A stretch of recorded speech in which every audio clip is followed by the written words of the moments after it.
হুজুর আমি রিপন, আমার জন্য গত বছর দোয়া করেছিলেন, তারপরে আমার বিয়ে হয়েছিল, কিন্তু 2 মাস পরে বউ চলে গেছে। এখন আবারও আমার জন্য একটু দোয়া করেন যাতে বিয়েটা হয়। ইতি আপনার স্নেহের হাবিবুর রহমান রিপন। এ সহ্য না করে পারা যায় এতে এই কথা, তাই বলে ডাইরেক্ট স্টেজে লিখতে যে দোয়া করেছি বিয়ে হয়েছে তা বউ চলে গেছে, তাহলে এরা আর আমার কাছে দোয়া নিবে না? হ্যাঁ, এই রিপন ভাই কনের এসে দেই একটা পাত্রী ডাইরেক্ট প্রজেক্টরও খুঁজে দিই। হ্যাঁ চলে গেল, ও লিখেতে আড়ালে রয়েছে, এইখানে থাকলি ডাইরেক্ট পাত্র দেখাই, এইখানটাই ঠিক করতে দাদা এগের দেখো আছে কইছে। এই আসেন, এই স্টেজ নিয়ে আসেন, আমি ডাইরেক্ট সবাই নিয়ে দোয়াচ্ছি। এই রিপন ভাই তুই আসেন, আপনার বউ চলে যায় এখানে আজকে, এইটা না ঠিক করে করার কথা নেই। আমি কষ্ট করে দোয়া করে দিলাম, বিয়েও হয়েছে, 2 মাস পর চলে গেছে, তাহলে সহ্য না করে পারা যায়? এই রিপন ভাই মাশাআল্লাহ, এই যে দেখেন ছেলেটা ভালো না, মুখে দাঁড়িয়ে আছে, মুখে আছে, খালি পানটা একটু বেশি খায়, ওইটা অল্প একটু বিয়ার কমাই দিতে হবে, ওইটা কমাই দেবেন। আমি দোয়া করে দিচ্ছি রিপন ভাইয়ের জন্য, আল্লাহ জানো এই 2025 সালের মধ্যেই অথবা 2024 ওই 1 বছর আগাই বলে ফেলি তো ঝামেলা 2000 মানে দেখলাম যে টাইমটা বেশি থাকে, তাহলে 2024 সালের মধ্যে, যেহেতু আমার ভাইজান অতিথি বলতেছে, আল্লাহ যেন 2024 সালের মধ্যে ভাইয়ের বিয়ের ব্যবস্থা করে দেন, বলেন আমিন। এইবার বলি, বিধবা পাত্রী যদি থাকে, নেটওয়ার্ক কম পায় এরকম দেখেন, একটু মাথায় রেখেন, যদি থাকে আমার ভাইজানের জন্য, আমি নিজে ঘটকালি করবো, অসুবিধা নেই, একটা সংসার যদি জোড়া লাগাই দেওয়া হয়, আল্লাহ তার জন্য জান্নাতে ঘরের ব্যবস্থা করে দেন, বলেন সুবহানাল্লাহ। তো ভাইজানের বউ চলে গেছে কেন জন্য, সেটা আল্লাহ পাক সে ভালো জানেন, আর ভাইজানও আমি করতে চাচ্ছি না, তবে আপনি ঠিক থাকলেই ব্যবস্থা হয়ে যাবে ইনশাআল্লাহ। ঠিক আছে তো, দোয়া ডাইরেক্ট করে দিলাম, আমরা সবাই মিলে দোয়া করলাম, আল্লাহ যেন আমার ভাইজানের এই সালের মধ্যে বিয়ের ব্যবস্থা করে দেয়, বলেন আমিন। তারপরে আবার কি, ওগো মুজাহিদ চলো কাফেলায়, প্রবাসীদের গান, ধর্ম বিষয়ক সম্পাদক আলহাজ আরাফাত হোসেন, মাশাআল্লাহ। ভাইজান, আমার ভাইজানের কথা, যে সুন্দর একটা গান শোনাচ্ছিলাম, আচ্ছা এই সময় যে ওঠে, সে কি আসলে মানুষ না প্লাস্টিক? একটু জিজ্ঞেস করেন দিন, এই গানের একটা মজমা নষ্ট করে দেয় না। আমি এই 1-2 জন উঠলো আমার খারাপ, অনেক মানুষ দাঁড়ানো আমার কোনো কষ্ট আছে না, কিন্তু যেই ওই উঠে চলে যায়, আর তোদের এত মুখ লাগে কেন? হ্যাঁ, ডাইল মারো ডাইল। আগে মানুষ ঠিক না থাকলে মানুষ জিজ্ঞেস করতো কি যে, এই তুই কিছু খাইস না নাকি, এত শিখ না কেন? আর এখন শিখ না কে দেখি কয়, এই তুই কি কিছু খাওয়া ধরেছিস নাকি? ঠিক না বে ঠিক? এইসব খাওয়া ধরা বাদ দাও। কাল হোটেলে একজন রুটি খাইতেছে, বললাম বাবাজি কি ব্যাপার, পান তো দেখছি খুব মারতে চাও, পানের সাথে সিগারেট আছে, গাঁজা আছে, ইয়াবা বাবা ফ্যান্সি ডাইল আছে? বলছে না হুজুর, খালি পান না সিগারেট খায়। আমি কই সিগারেটের মধ্যে মালটা ফেলাই আবার আর একটা ভরিতে টানো না তো? আরেকজন বলছে এই হুজুর হিসাব সত্যি কথা কয়, নাই তোর অভিশাপ দেবে বলে জীবনে আর খাতে পারবি না। আল্লাহ ভাইজানেরা, এখানে ওনারা ঠিক করে দিচ্ছে, কিছুক্ষণের মধ্যে এটা ক্লিয়ার হয়ে যাবে। আর দেখেন, গতকালকেও আমির হামজা ভাইয়ের মাহফিলে ওই মিডিয়াদের নিয়ে খুব কথা হচ্ছিল, কিন্তু বিষয়টা হলো যে আপনারা পরবর্তীতে আবার কিন্তু এই ওয়াজটা মিডিয়াই খুঁজবেন যে ভাই কবির বিন সামাদ আসিল, ওই মাহফিলটা আমরাও ছিলাম, সেটা কই। তো এই জন্যে মিডিয়াদের একটু আমরা স্যাক্রিফাইস না করলে, ওরাও কষ্ট করে বেড়ায়, আমরা আমাদের সাথে সাথে, এই যে মানুষগুলো ভুল পথে চলতে পারতো, কিন্তু তাই না চলে ভালোর পথে কাজ করতেছে, এর জন্য উদ্বুদ্ধ করা দরকার না? এরা তো চাইলে ওই পরিমণি, বুবলি, শাকিব খান এইগুলো নিয়ে করে বেড়াতে পারত, তো সেইগুলো না করে আমাদের মতো হতভাগা ভাঙাচুরা মানুষের পিছনে ঘুরে বেড়াই। সুতরাং ওদেরকে আমরা একটু সহযোগিতা করি। হ্যাঁ, আর আমার ডান পাশে দাঁড়ানো ভাইয়েরা, আমার কলিজার টুকরারা, এখানে যারা দাঁড়িয়ে আছেন চলে যাওয়ার নিয়তে, তারা না বসলে অসুবিধা নেই, কারণ পরে চলেই যাবেন যেভাবেই বলি না কেন। আর যদি মনে করেন যে না থাকবো, আজকের মাহফিলটা আমরা শেষ করে যাই, তাহলে এর মধ্যে বসলে আমার মনে হয় খুব ভালো লাগবে, আমারও ভালো লাগবে, আপনাদেরও ভালো লাগবে। কারণ এই পরিবেশটা তো আমার আপনার পরিবেশ না, এটা হলো রাসূলের ভাষায় জান্নাতের পরিবেশ। রিয়াজুল জান্নাত কি? রিয়াজুল জান্নাত জান্নাতের বাগান। তো জান্নাতের বাগানে আজকে যারা এসেছেন, জান্নাতের ফুল যারা, তারা এখানে এসেছেন। বাগানে কি থাকে? ফুল থাকে। আর বাগানে কিছু হুতুম পেঁচাও থাকে না, থাকে না? তো আপনি ফুল যদি হইতে চান, ফুলের মতো করে বসতে পারেন। হুতুম পেঁচা হইলে বাগান নষ্ট করার জন্য থাকতে হবে। এখন আপনি কোনটা হইতে চান সেটা আপনার ব্যাপার। তো আশা করছি যে আপনারা বসবেন। আমি শুনেছি মা বোনেরা এখানে যা আছে পুরুষ তার থেকে 3 বা 4 গুণ বেশি। সুবহানাল্লাহ বলবেন না আলহামদুলিল্লাহ বলবেন? যা মন চাই বলেন। আমি মাঝে মাঝে মন চাই যে এদেরকে বলি প্রজেক্টরের সামনে যাওয়ার, ওরা সামনে আসুন। কারণ এরা প্যান্ডেল বাড়াইতে পারে না, আর ওরা প্যান্ডেল ফিল আপ হয়ে আরো 3টে বাড়াইতে হয়। তাহলে ওদের সামনে নিয়ে আসা ভালো না? কথা কয় না। তো এই জন্য পুরুষ মানুষ অন্তত বসে প্রমাণ করে দেন যে না আপনাদেরও একটু আছে। তা না হলে বলে এমনিই তো দাম নেই, আরো দাম থাকবেন না। কলাম যেটুকু আছে ওটুকু থাকবেন না।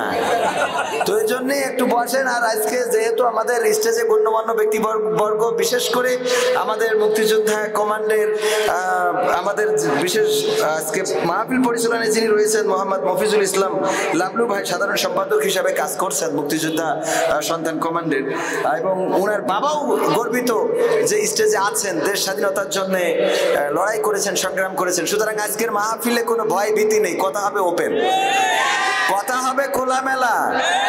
কারণ কারো মাথার উপরে যদি কাকের পায়খানা থাকে, তার তো মাথার উপরে চোখ নাই, দেখতে পায়? দেখতে পায় না। এই জন্য কেউ না কেউ পিছনে যদি কাকে পায়খানা করে, এটা কেউ দেখতে পায়? কবির বিন সামাদের পিছনে যদি কাকের পায়খানা পড়ে পাঞ্জাবি সাদা হয়ে থাকে, তাহলে আপনারা দেখতে পাইবেন। এটা বলার দরকার আছে না নাই? না বললে তো গ্রামের লোক কবে দেখো কবির বিন সামাদ ঘুরে বেড়াচ্ছে, ওর কাপড়ি কাকে হয়ে গেছে। ঠিক না বেঠিক?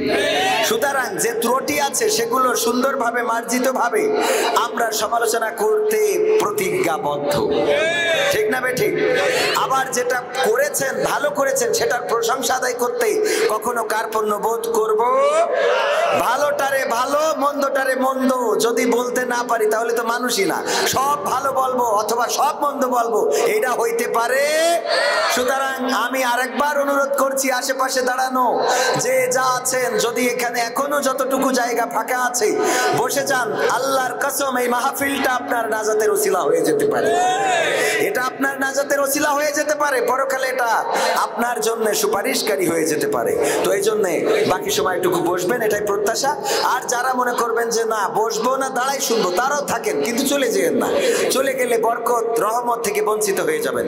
ইন্নাল হামদালিল্লাহি নাহমাদুহু ওয়া নাস্তাঈনুহু ওয়া নাস্তাগফিরুহু ওয়া নু'মিনু বিহি ওয়া নাতাওয়াক্কালু আলাইহি ওয়া নাউযু বিল্লাহি মিন শুরুরি আনফুসিনা ওয়া মিন সাইয়্যাতি আমালিনা মান ইয়াহদিহিল্লাহু ফালা মুদিল্লা লাহু ওয়া মান ইউদ্লিলহু ফালা হাদিয়া লাহু ওয়া নাশহাদু আন লা ইলাহা ইল্লাল্লাহু ওয়া নাশহাদু আন্না সাইয়্যিদানা মুহাম্মাদান আবদুহু ওয়া রাসূলুহু আল্লাযী أرسله بالحق بشيرا ونذيرا وداعيا إلى الله بإذنه وسراجا منيرا فقد قال الله تعالى في كلامه المجيد والفرقانه الحميد সবাই পড়েন আউযু বিল্লাহি মিনাশ শাইতানির রাজিম বিসমিল্লাহির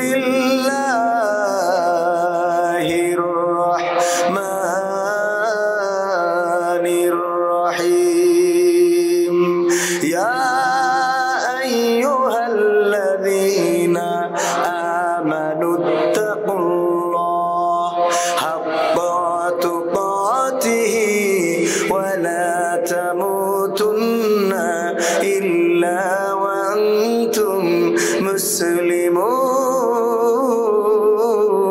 মুসলিমুন ওয়া ক্বালা আল্লাহু তাআলা ফি শানি হাবিবি ইন্নাল্লাহা ওয়া মালাইকাতাহু ইউসাল্লুনা আলান নবী ইয়া আইয়ুহাল্লাযীনা সাল্লু আলাইহি ওয়া সাল্লিমু তাসলিমা আল্লাহুম্মা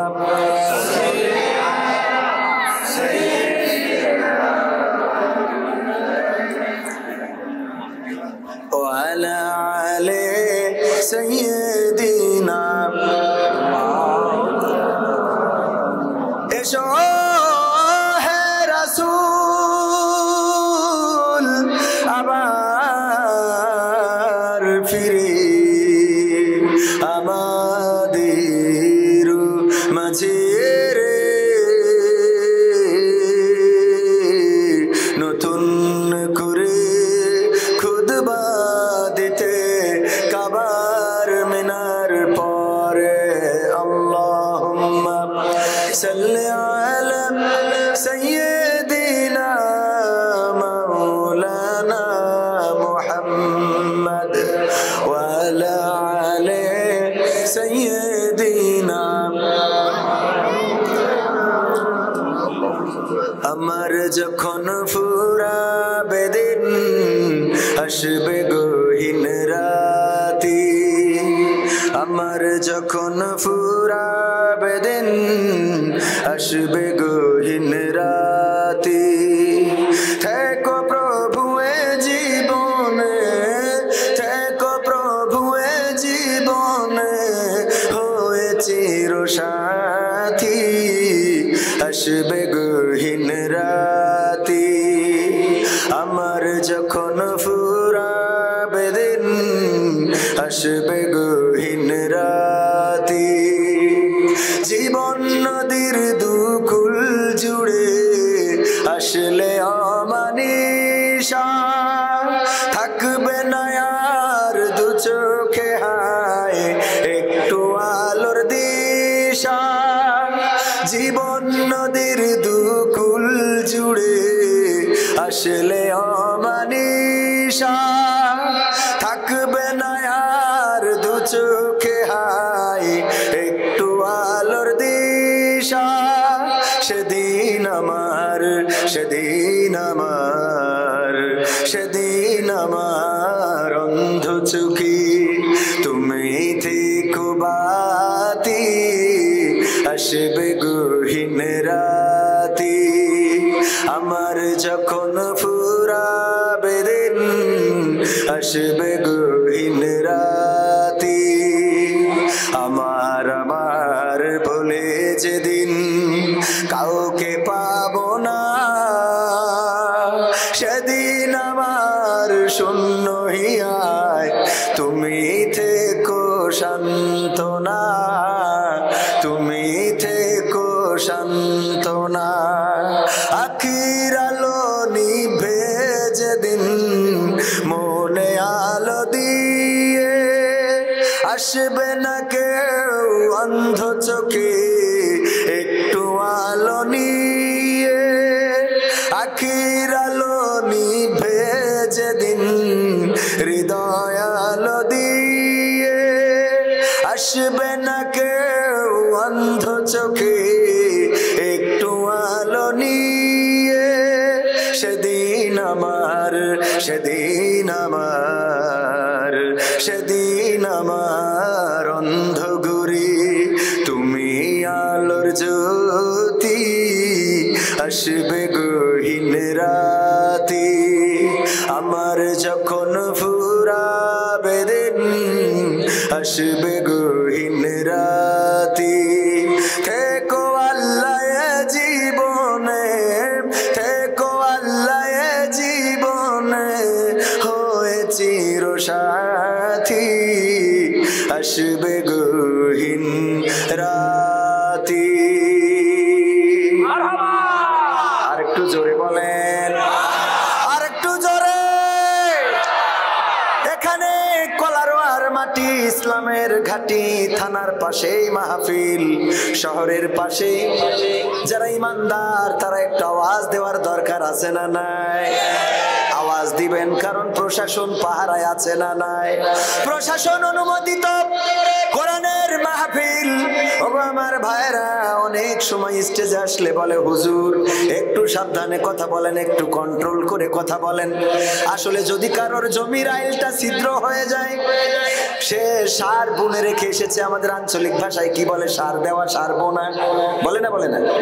সার বুনে রেখে এসেছে আমার মুক্তিযোদ্ধা চাচা। ওনার খেতে সার বুনে রেখে আসার পরে হঠাৎ করে কেউ একজন ছিদ্র করে দেছে। ছিদ্র করে তার জমির মধ্যে যদি পানি নিয়ে যায়, আর এইটা যদি কেউ চুপ থাকে, তাইলে কি সে চাচার কল্যাণকামী নাকি? কল্যাণকামী? তাইলে কি করা লাগবে? আমার মুক্তিযোদ্ধা চাচাকে ফোন করে বলা লাগবে, ওগো চাচা, আপনি তো বিকাল বেলায় সার দিয়ে রেখে আসলেন, আর সেই সারটা গলে যখন পানির সাথে মিশে গেছে, ওই পানিটা মকসেদ মিয়ার আইল ফুটো করে কেটে তার জমিতে নিয়ে নিচ্ছে। বলার দরকার আছে না নাই?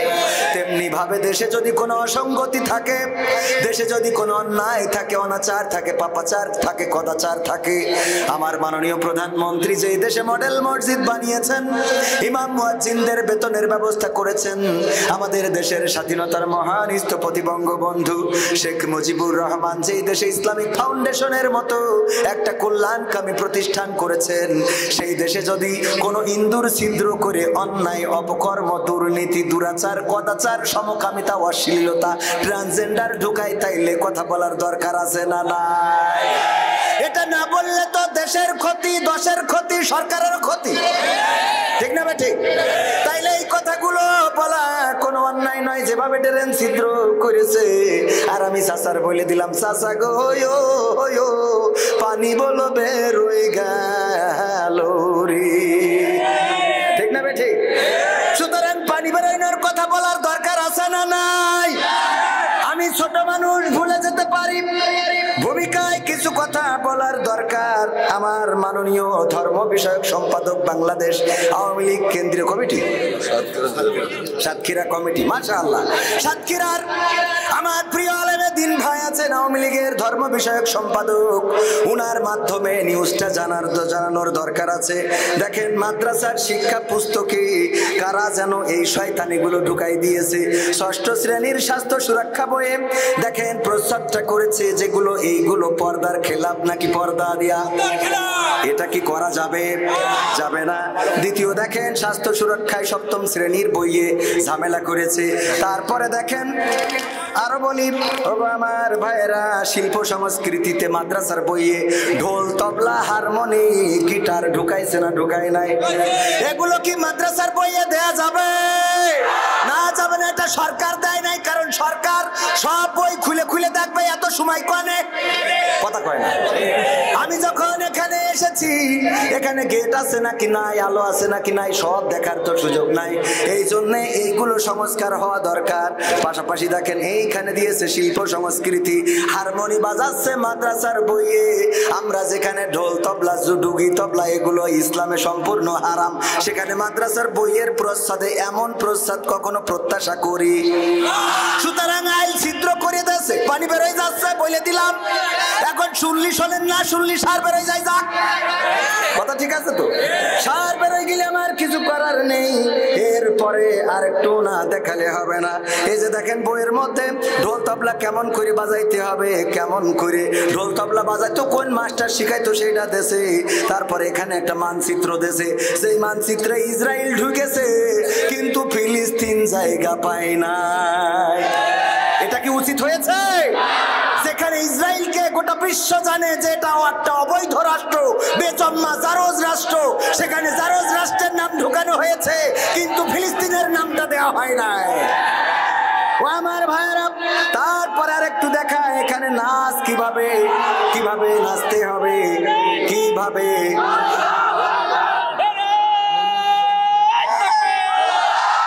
কিভাবে নাচতে হবে শেখানো হয়েছে। ছবিতে কেঁদেছে যেইভাবে, তাকে নাকে দিন তা দা তা তারে না রে না, এখানে আবার লিখে দিয়েছে সা সা রে গা মা পা ধা নি। হ্যাঁ, এগুলো কি মাদ্রাসায় দরকার আছে? না, দরকার না। এখানে তবলা তবলা বাজানোর কলা কৌশল, এমনি ভাবে প্রতিটা পৃষ্ঠা যদি উল্টায় আমরা দেখব অনেক অসঙ্গতি রয়েছে। এই অসঙ্গতিগুলো যদি আমরা না বলে দিই তাহলে ওই পানি বানবে কি করে? কথা কি বোঝা গেছে? এটা কিন্তু সরকারের বিরুদ্ধে না, বরং সরকারের পক্ষের কথা। তারপরে আরেকটা কথা বলি, বয়ঃসন্ধিকাল। বয়ঃসন্ধিকাল কি ষষ্ঠ শ্রেণীতে আসে নাকি? ষষ্ঠ শ্রেণীরা বোঝে না, এখানে শেখানো হয়েছে মাসিক কি আর বীজরোপাত কি। নাউজুবিল্লাহ বলবেন না? এটা আগে শিখাই তো বজ্রপাত কি, আর এখন শিখাই বীজরোপাত কি। সহ্য করা যায়? এইগুলো যারা করেছে তারা সরকারের দুশমন, তারা সরকারকে বেকায়দা ফেলার পরিকল্পনা করেছে। এগুলো করে মুসলমান করে নাই, এগুলো করেছে রামেরা বামেরা, যারা ইসলাম চাই না বলেন ঠিকেরা। আমার ধর্ম বিষয়ক সম্পাদক এখানে আছে, উনি জানে বাংলাদেশ আওয়ামী লীগ বরাবরই ধর্মের পক্ষের একটা দল। মিথ্যা বলছি? ধর্মের পক্ষের না হইলে ধর্ম বিষয়ক সম্পাদক রাখে? কথা কয় না। তার মানে ধর্ম যেখানে দরকার সেখানে তো এই সম্পাদক দরকার নাকি? বউ বিষয়ক সম্পাদক আছে নাকি? কারণ এটা লাগে না। স্ত্রী বিষয়ক সম্পাদক লাগে? লাগে না। তো এইগুলো নাই, কারণ কি? এইগুলো তো দরকার নাই। ধর্ম বিষয়ক সম্পাদক, তার মানে বাংলাদেশ আওয়ামী লীগও চাই ধর্মের ভিত্তিতে দেশটা সুন্দর হোক। সেই দেশে আজকে শিক্ষা কার্যক্রমে ট্রান্সজেন্ডার সহ মাদ্রাসার শিক্ষা কার্যক্রমে প্রচ্ছদে যে ছবিগুলো দেওয়া হয়েছে, প্রচ্ছদে যে অশ্লীল নোংরা ছবি বলবো এটা, কারণ মাদ্রাসার জন্য এটা নিঃসন্দেহে নোংরা বলা যায়। এই ছবিগুলো পরিবর্তন করে, পরিমার্জন করে, সংস্করণ করে আমার ছাত্রদের হাতে বইগুলো পৌঁছে দিতে হবে। পাশাপাশি যেটা বলতে চায়, মাদ্রাসার ছাত্ররা কোরআন শেখে, হাদিস শেখে, ইসলামী আন্দোলনে নেতৃত্ব দেওয়া শেখে।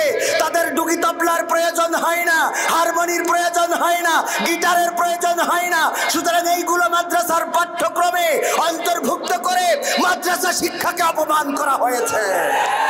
অচিরেই এই বই সংস্কার করে মাদ্রাসা শিক্ষাকে অবশ্যই আলাদা করতে হবে, কারণ মাদ্রাসা শিক্ষা কোনো গতানুগতিক শিক্ষা নয়। সত্য বললাম তো?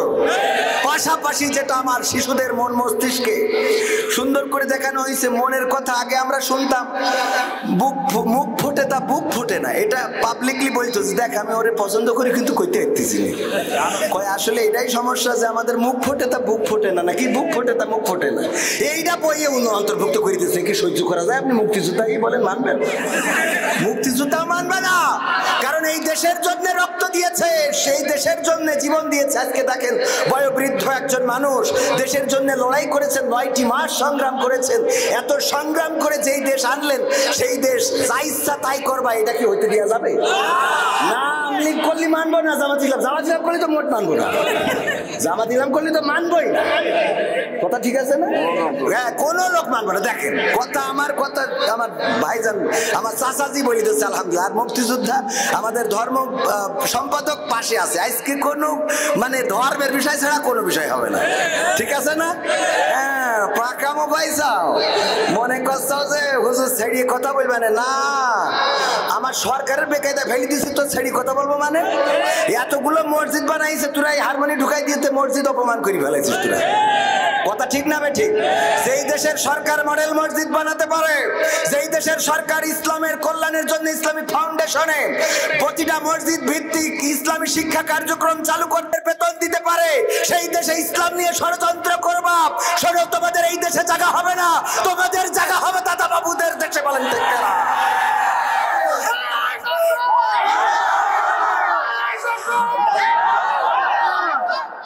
ভাইরা, এই ডকুমেন্টস গুলো নিয়ে আসার কারণ হলো অনেকেই বলে হুজুর আপনি কি দেখেছেন? না দেখে বলতেছেন, একেবারে আপনাকে হাতে নাতে বলে দেখাই দিলাম। তাইলে কি মাহফিল শুরু করব? থাকবেন আপনারা? তো থাকবেন, তা সে দাঁড়ানো লোক দাঁড়াই আছেন, বসেন না কেন? ওই পাশে বসার জায়গা আছে, বসা যাবে না? আর বেশি সময় নেই, মাত্র 40-45 মিনিট কথা বললে মোনাজাত তো আগেই দ্বিতীয় বক্তা করে দিয়েছে। আমার তো না করলেও হবে।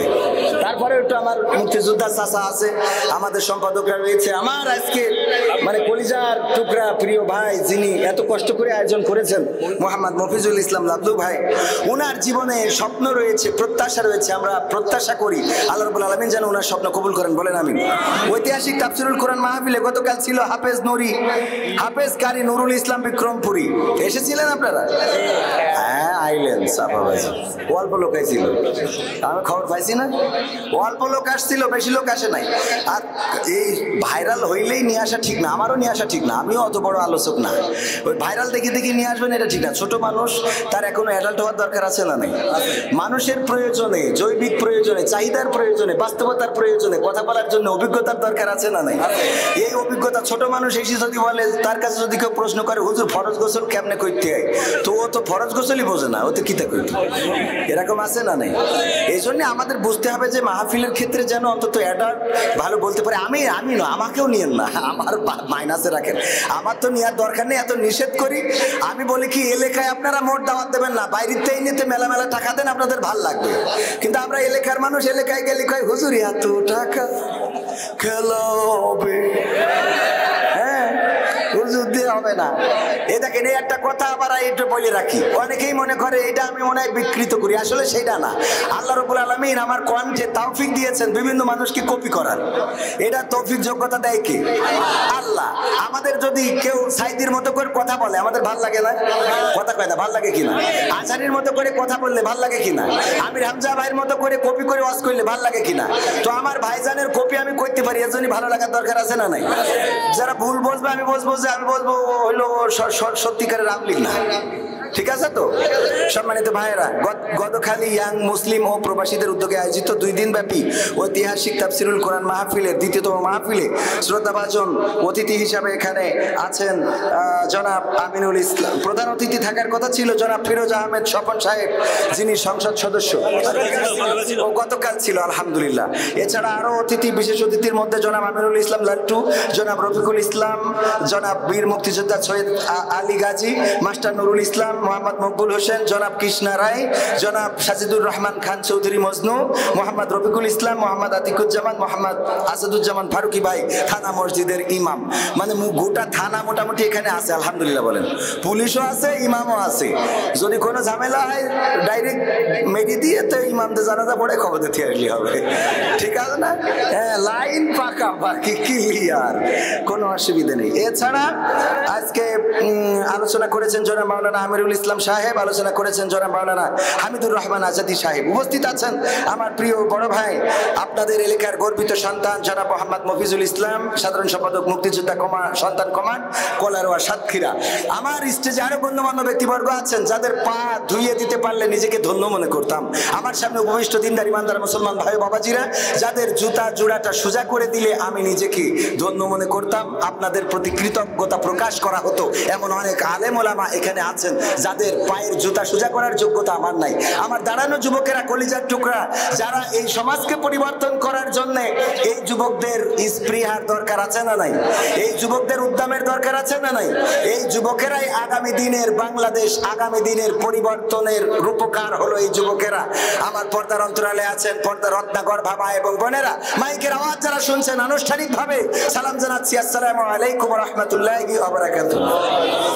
আমরা আল্লাহর শুকরিয়া আদায় করি যে মহান রব দয়া করে আমাদেরকে মানুষ হিসাবে সৃষ্টি করেছেন। তিনি চাইলে আমাদের অন্য কোনো প্রাণী করে পাঠাতে পারতেন না? পারতেন না? উনি যদি আমাদেরকে একটা ইঁদুর করে পাঠাতেন কিংবা একটা সুসা করে পাঠাতেন, কারো কিছু করার ছিল?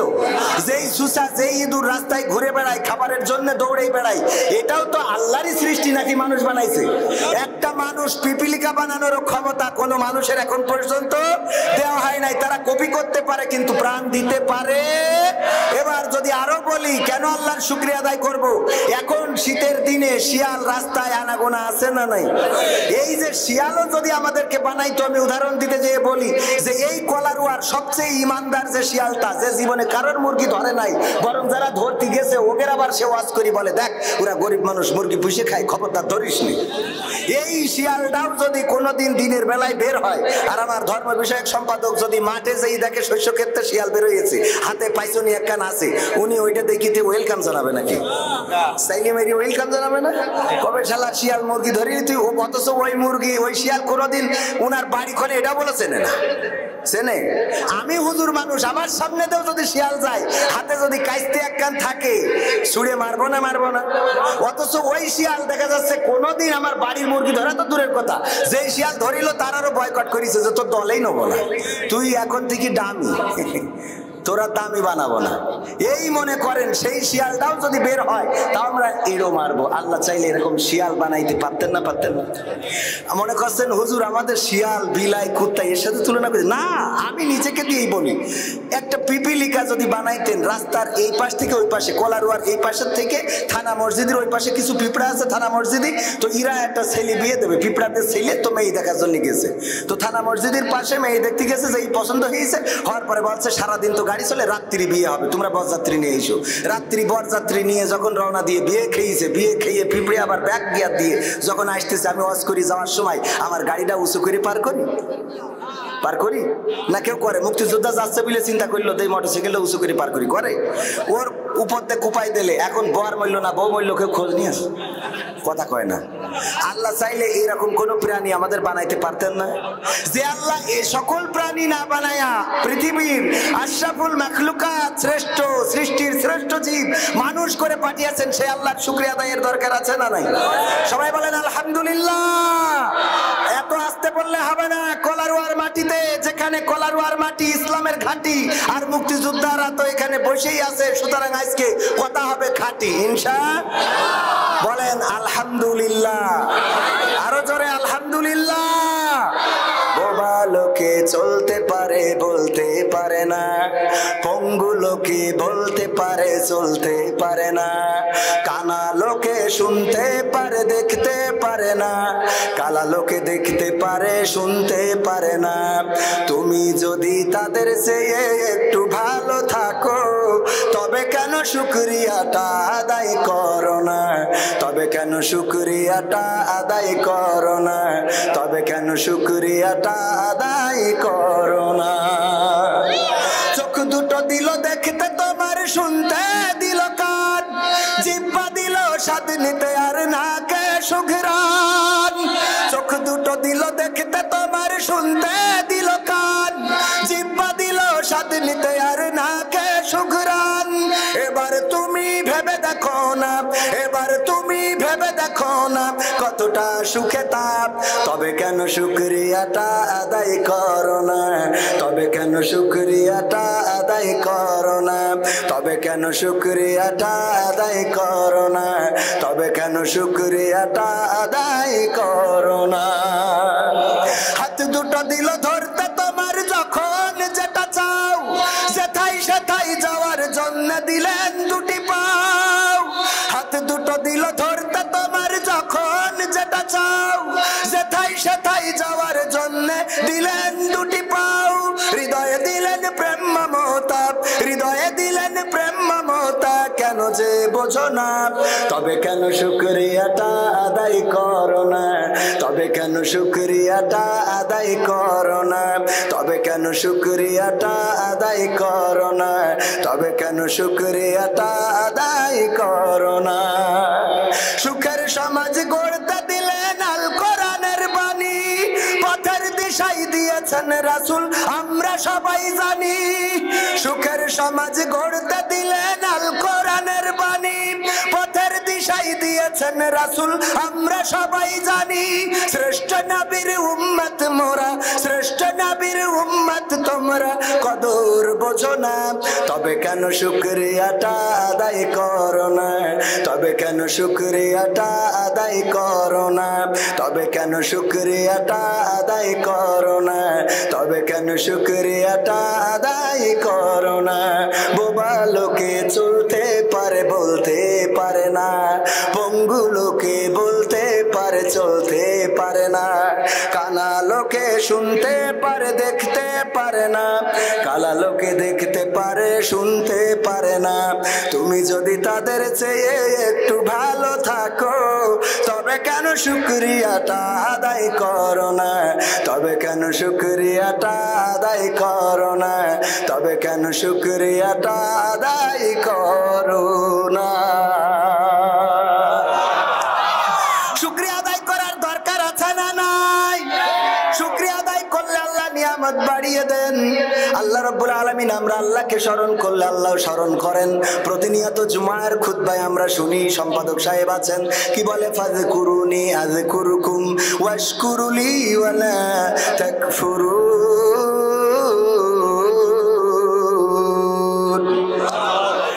আমার ইমাম সাহেব প্রতি জুম্মায় বলেন, কি বলেন, কিন্তু আমরা বুঝি কম। আল্লাহ বলছে, ও বান্দারা, তোমরা যদি আমার জিকির করো, আমার স্মরণ করো, আমিও তোমাদের স্মরণ করব। আর আমার নিয়ামত খাওয়ার পরে তোমরা অকৃতজ্ঞ হইও না। কথাটা কার? কিন্তু আমরা কি কৃতজ্ঞ নাকি অকৃতজ্ঞ? বড়ই অকৃতজ্ঞ। কেমন অকৃতজ্ঞ গো? 14ই ফেব্রুয়ারি লাইলাতুল ভ্যালেন্টাইন্স ডে আসছে না? আসছে না? লাইলাতুল ভ্যালেন্টাইন্স ডে ফেব্রুয়ারি মাসে গো, আমার যুবকেরা মোটরসাইকেলের পিছনে এক কান তুলে নিয়ে গিয়ার মারবে না? মারবে না? এই যে গিয়ার তুমি মারো, ও গো আমার ভাই, তোমার চেহারাটা সুন্দর যদি না থাকতো, যদি মুখের জবানটা না থাকতো, তাইলে ওরে আই লাভ ইউ কইতে পারতা? কথা কেন কইতে পারতো? তাইলে প্রেমও হইতো। শুধু তাই না, আমার গানের মধ্যে যত কথা ঢুকিয়েছি সব নিয়ে যদি কথা বলি রাত পার হয়ে যাবে। তাও অল্প ছোট্ট একটা গানের ওয়াজ শেষ হবে না। আমি মাঝে মাঝে বলি, একজন কানা, সে চুরি করার জন্য সংসার চলছে না, তা বললো আমি তো কানা মানুষ, চোরের দলে নাম লিখাবো। চোরের সর্দারের কাছে এসে বলছে, আমার নামটা লিখে নেন। তো বলছে, তুই কানা, তুই চুরির দলে নাম লিখে লাভ কি? বলছে, অসুবিধা নেই, কানা হলে কি হবে, ভালোই দেখি। কি করে দেখি? কয় আমি অন্তরের চোখে দেখি। বলছে সুবিধা আছে। কানা বলছে, বলছে কি? বলছে আমি ধরা খালি কব, আমি কানা তো বুঝতে পারিনি কি নীতি কি নিয়ে ফেলেছি। মানে বুদ্ধি ঠিক আছে না? একজন ভিক্ষে করছে, সম্পাদক সাহেব ওই 5 টাকার নোট, বলছে অন্ধ ফকির দেখি মাগো করেন দুটো দান বাবা আল্লাহ নবীর নাম। তো এখন ওর 5 টাকা দিয়েছে, দিয়ে বলছে নাও তোমার 50 টাকা দিলাম। বলছে 5 টাকার নোট। তো বলছে, এই তুমি না অন্ধ? দেখলে কি করি? বলছে, ভাই আমি ভুল করে ফেলিস, আসলে অন্ধ আমি না। বলছে, অন্ধ কিটা? বলছে, আমার ভাই। তো বলছে, তোর সে ভাই কয় না? বলছে, ভাই অন্ধ তো সিনেমা দেখতে গেছে। ওর ভাই অন্ধ তাই সিনেমা দেখতে গেছে। তা তুই কি? বলছে, আমি কানা। ও কানা তাই 5 টাকার নোট চেনে, আর অন্ধকে সিনেমা দেখতি। কত বড় খাটাসের খাটাস আছে না? তো অন্ধ বলছে যে, ভাই দেখেন, আমি যদি চোরের দলে নাম লিখায়, আমি চুরি করতে চাই, যদি ধরা খায়, আমি বলবো যে আমি ভুল করি, আমার মানে কোন থেকে নিয়ে ফেলেছি আমি বুঝতে পারিনি। তো বলছে, তা তো বুদ্ধি ঠিক আছে। সর্দার বলছে, ঠিক আছে, তোমার পারমিশন দিলাম। তো সামনে তো কুরবানির ঈদ আসছে, তুমি কটা ছাগল চুরি করে দিবা। ও তো এ তো এক দূর, এ 1-2 ব্যাপার। তো গেছে ছাগল চুরি করতে, গইলিতে ছাগল একটা চুরি করে এনে বেঁধে রেখেছে। পরের দিন সকালে সর্দার সবার কাছে হিসেব নেছে, কিরা কি চুরি করেছো নিয়ে আসো সামনে, তোমাকে টাকা দিয়ে দিই। সবাই এনেছে, কানাও এনেছে। আনার পরে বলছে, কানা এই তুই কি চুরি করি? বলছে, ছাগল। বলছে, ছাগল কই? বলছে, দড়ির মাথায়। দেখে দড়ির মাথায় কনে ছাগল, কুত্তা ধরে নিয়ে। কারণ গলির মধ্যে কুত্তা শুয়েছিল, বলতে পারিনি যে কোনটা ছাগল কোনটা কুত্তা। ও কুত্তার গলায় দড়ি দেয়, টান দিতে চাইনি। অর্থ মনে করছে যাক আজকে পয়লাই মেরে দিছি একেবারে। কিন্তু ও যে কুত্তা, তা এটা কি রাখবে? তাহলে চুরি করার জন্য চোখের দরকার আছে না নাই? আহারে, আরো বলতাম তা মুক্তিযোদ্ধা ছেলে আর বাপ রয়েছে, তার নিচেই নামলাম না। মানে নিচেই নামার কথাও আছে, তা অত দূর আর বলবো না, ওইটা বুঝে নিতে হবে। হ্যাঁ, পাকা মজারা করি বেড়াও, রাত বিরাত মানুষের বেড়া ভেঙে বেড়াও। আল্লাহ যদি চরম মুহূর্তে তোমার মেশিন শেষ, বুঝা গেছে? এই জন্য শুকরিয়া আদায় করতে হবে কার? যত খারাপ কাজও করেন তাও আল্লাহর শুকরিয়া আদায় করেন যে আল্লাহ তৌফিক দিয়েছে, তা না হলে তো দেশ মারা খাইতে তো। কথা কয় না? সত্য বলছি না মিথ্যা বলছি? সূরা আল ইমরানের একটি আয়াতে কারিমা তেলাওয়াত করেছি, আপনাদের শুনতে পেয়েছেন কিনা? আল্লাহ কি বলছেন? ইয়া আইয়ুহাল্লাযীনা আমানুত্তাকুল্লাহা হাক্কা তুকাতিহি ওয়া লা তামুতুন্না ইল্লা ওয়া আনতুম মুসলিমুন। এই আয়াতটা নিয়ে একটু কথা বলবো, শোনার ধৈর্য আছে আপনাদের? এই আয়াত নিয়ে কথা বলবো, আর মাঝখানে মা বোনদের নিয়েও একটু কথা বলবো। কারণ মা বোনেরা মাহফিলেও বেশি, সিরিয়ালেও বেশি, বাজারেও বেশি, ফ্রি ফায়ারেও বেশি, পাবজিতেও বেশি, ফেসবুকেও বেশি, মেসেঞ্জারেও বেশি, ইমোকলেও বেশি। আবার আজকে দেখলাম কত বড় খাটাসের খাটাস। একজনের সাথে প্রেম করিয়েছে, তার 2 জনের বিয়ে পরিবার মেনে নেবে না। 2 জন পরিকল্পনা করিস আমাকে যেহেতু মেনে নেবে না, তা দুনিয়ায় মেনে নিয়ে কাজ নেই, আমরা 2 জন একসাথে জাহান্নামে যেয়ে বসবাস করবো, মানে আত্মহত্যা করবো। আত্মহত্যা করলি হিসেবে জাহান্নামে। এই সিদ্ধান্ত নিয়েতে ওই মহিলা পোকপাক দিয়ে ছেলেটা নিয়ে গেছে, আপনার মতো দূর আপনি না, ওই মনে করেন নিয়ে গেছে। নিয়ে যাওয়ার পরে এইবার ওই যেই ট্রেনে গেছে, এসে যেই ছেলে ঝাঁপ দিয়েছে আর অমনি দৌড় মেরেছে। একে সহ্য না করে পারা যায়? মেয়ে দৌড় মেরিছে আর ছেলে কেটে টুকরো শেষ। এই যুবকেরা দেশ মারা খাইও না, আগের থেকে বলে দিচ্ছে। কাটা পড়বা, দুঃখ দুঃখ করবা, মারবা ওই সেই। তবে কিছু ছেলে আছে খুব বুদ্ধিমান, বলছে আবেদা আমি তোর জীবন দিয়ে ভালোবাসি, তোর জন্য মরতে রাজি। তো বলছে সত্যিই মরতে পারবা? বলছে হ্যাঁ পারবো। বলছে তাহলে একটু ওই যে ট্রেন আসছে ওখানে মাথাটা দেওয়া দিন দিয়ে মরো আমার চোখের সামনে, আমি দেখি তুমি আমার জন্য কেমন মরতে রাজি। তো বলছে আবেদা রে মরতে কোনো অসুবিধে নেই, আমি যদি এখন ট্রেনে কাটা পড়িয়ে মরিয়ে যাই, কিছুক্ষণ পরে আসাদুজ্জামান উনি মরছে, ওই থানা মরছে, ইমাম ফোন দেবে থানায়, নাইন নাই শিগগিরই এসে এখানে ট্রেনে কাটা পড়িয়ে মরি গেছে একজন, খোঁজ নেবে যে ট্রেনে কাটা পড়িয়েছে কেন, তা আবেদার প্রেমে পাগল হয়ে ওর জন্য জীবন দিয়েছে। এখন এই কথা বললি তোমার কেস হয়ে যাবে, তোমার পুলিশ ধরে নিয়ে যাবে, তোমার যদি ফাঁসি দেয় তাহলে কার নিয়ে বেঁচে থাকবে? সহ্য না করে কি করে পারবেন? ও কান নিয়ে বেঁচে থাক, মরে কাটা পড়িয়ে শেষ, এতে মামলা হবে, পরে ওর ফাঁসি হবে, তাই ও কান নিয়ে বাঁচবে, এই ভয়তেও মাথা দেবে না। বুদ্ধি আছে না? কি হবে বেঁচে থেকে অযথা বিদ্যা শিখে যদি না গড়তে পারি শোষণবিহীন সমাজটাকে? কি হবে বেঁচে থেকে? কি হবে ছাত্র সেজে চুমু খেয়ে সনদ খানা যদি হয় বিদ্যালয়টা ডুগি তবলাদের আড্ডা খানা? কি হবে ছাত্র সেজে চুমু খেয়ে সনদ খানা যদি হয় বিদ্যালয়টা হারমোনিয়ামদের আড্ডা খানা? এর চেয়ে মরাই ভালো, দেশ ছেড়ে যাওয়াই ভালো, এর চেয়ে মরাই ভালো, দেশ ছেড়ে যাওয়াই ভালো। কি হবে ধোকা দিয়ে বিবেকটাকে? কি হবে বেঁচে থেকে অযথা বিদ্যা শিখে যদি না গড়তে পারি শোষণবিহীন সমাজটাকে? কি হবে বেঁচে থেকে? কি হবে যুবক নামের বোঝা হয়ে এই ধরাতে যেখানে মা বোনেরা ধর্ষিতা হয় দিনে রাতে? ধর্ষণ আছে না নাই? এই পাশের লোকদের এই দিকে আছে, এই পাশের লোকদের এই দিকে নাই। তাহলে আপনারা কথা করছেন না কেন? যেখানে মুক্তিযোদ্ধা বসা, সাধারণ সবাই ধর্ম বিষয়ক সম্পাদক বসা, এনে কথা হবে তা সামিয়ানা যে পানি পড়ছে, পানি উল্টো মুখে উঠবে। পাকা মুখ কোথাকার, একটু কথা বলা যাবে না? ওরে জবানটা আল্লাহ দেশে, এই জবান দিয়ে খালি শুধু ডার্লিং এর কবা যে তুমি এসেছো বলে আকাশ নেই, তুমি এসেছো বলে গোলাপ লাল, তুমি এসেছো বলে কক্সবাজারের ঢেউ এত ভাল লাগে। পাকামো ওখানে যাই পাপ মারতে পারো ভালো, আর আল্লাহর সময় কথা বলতে গেলে তোমার জবানে মুখই মুইতে দেয় তোমার। হ্যাঁ, একটু কথা বলার দরকার আছে না নাই? চুপ করে বসে থাকলে ভাল লাগে? আমার তো ভাল লাগে না। আমি এই যে যতক্ষণ থাকবো দেখবেন 2 ঘন্টা একটা না কথা বলবো। হ্যাঁ, আচ্ছা হুজুর টাকা নেছেন তা কবেন না। তবে ভারতের লোক মনে করেন যে ভারতে গেছিলাম, ওই জায়গায় আবার ওই ভারতের হুজুর যারা শ্রোতা বুঝছেন, ওরা আবার অন্যরকম ওয়াজ করি, ওরা মোট কেউ কোনো কথা কয় না, যাই বলি আমিন সুবহানাল্লাহ আলহামদুলিল্লাহ কিচ্ছু বলে না। এবার আমি এক হুজুরি ফোন দিলাম, আমাকে আব্দুল সালাম যুক্তি বলছি, ভাই এই যে কথা বলি তো সামনে কেউ কোনো কথা বলে না, কোনো আওয়াজ করে না, কে রে চুপচাপ। তো বলছে ওকে হিসেবে বললো বাংলাদেশে টাকা খরচ করে হুজুর আনিস, আমরা কথা কব কে? যা বলার হুজুর তুমি একা বলবা, আমরা কথা বলার মধ্যেই নেই। যা বলার তুমি একা পাইলে চলে যাও, টাকা দে বাংলাদেশ থেকে নিয়ে আসছি, পাকা পয়সা। বুদ্ধি আছে না? আমার সালাম ভাই বলছে এক জায়গায় হাত উঁচু করাইছি সবাই, যে হাত উঁচু করেন সবাই মশান মেরি একটা তাকবির হবে। একজন হাত উঁচু করা পাত্র উঠে দাঁড়ায় বলছে এত তাকবির দেওয়ার কি আছে? বলছে কেমন লাগে কর, মানে ওদের কথা নিয়ে এত কষ্ট করতে রাজি না। তো আপনারা কি সেরকম নাকি? ভারতের কাছাকাছি তো, এই জন্য একটু ঝামেলা হচ্ছে। একটু আওয়াজ দিবেন ইনশাআল্লাহ। কি হবে যুবক নামের বোঝা হয়ে এই ধরাতে যেখানে মা বোনেরা ধর্ষিতা হয় দিনে রাতে? যৌবনের সার্থকতা ঘুচিবে সকল ব্যথা, যৌবনের সার্থকতা ঘুচিবে সকল ব্যথা। পারো যদি বলি দিতে মানুষ রূপী পশুটাকে, পারো যদি বলি দিতে মানুষ রূপী পশুটাকে।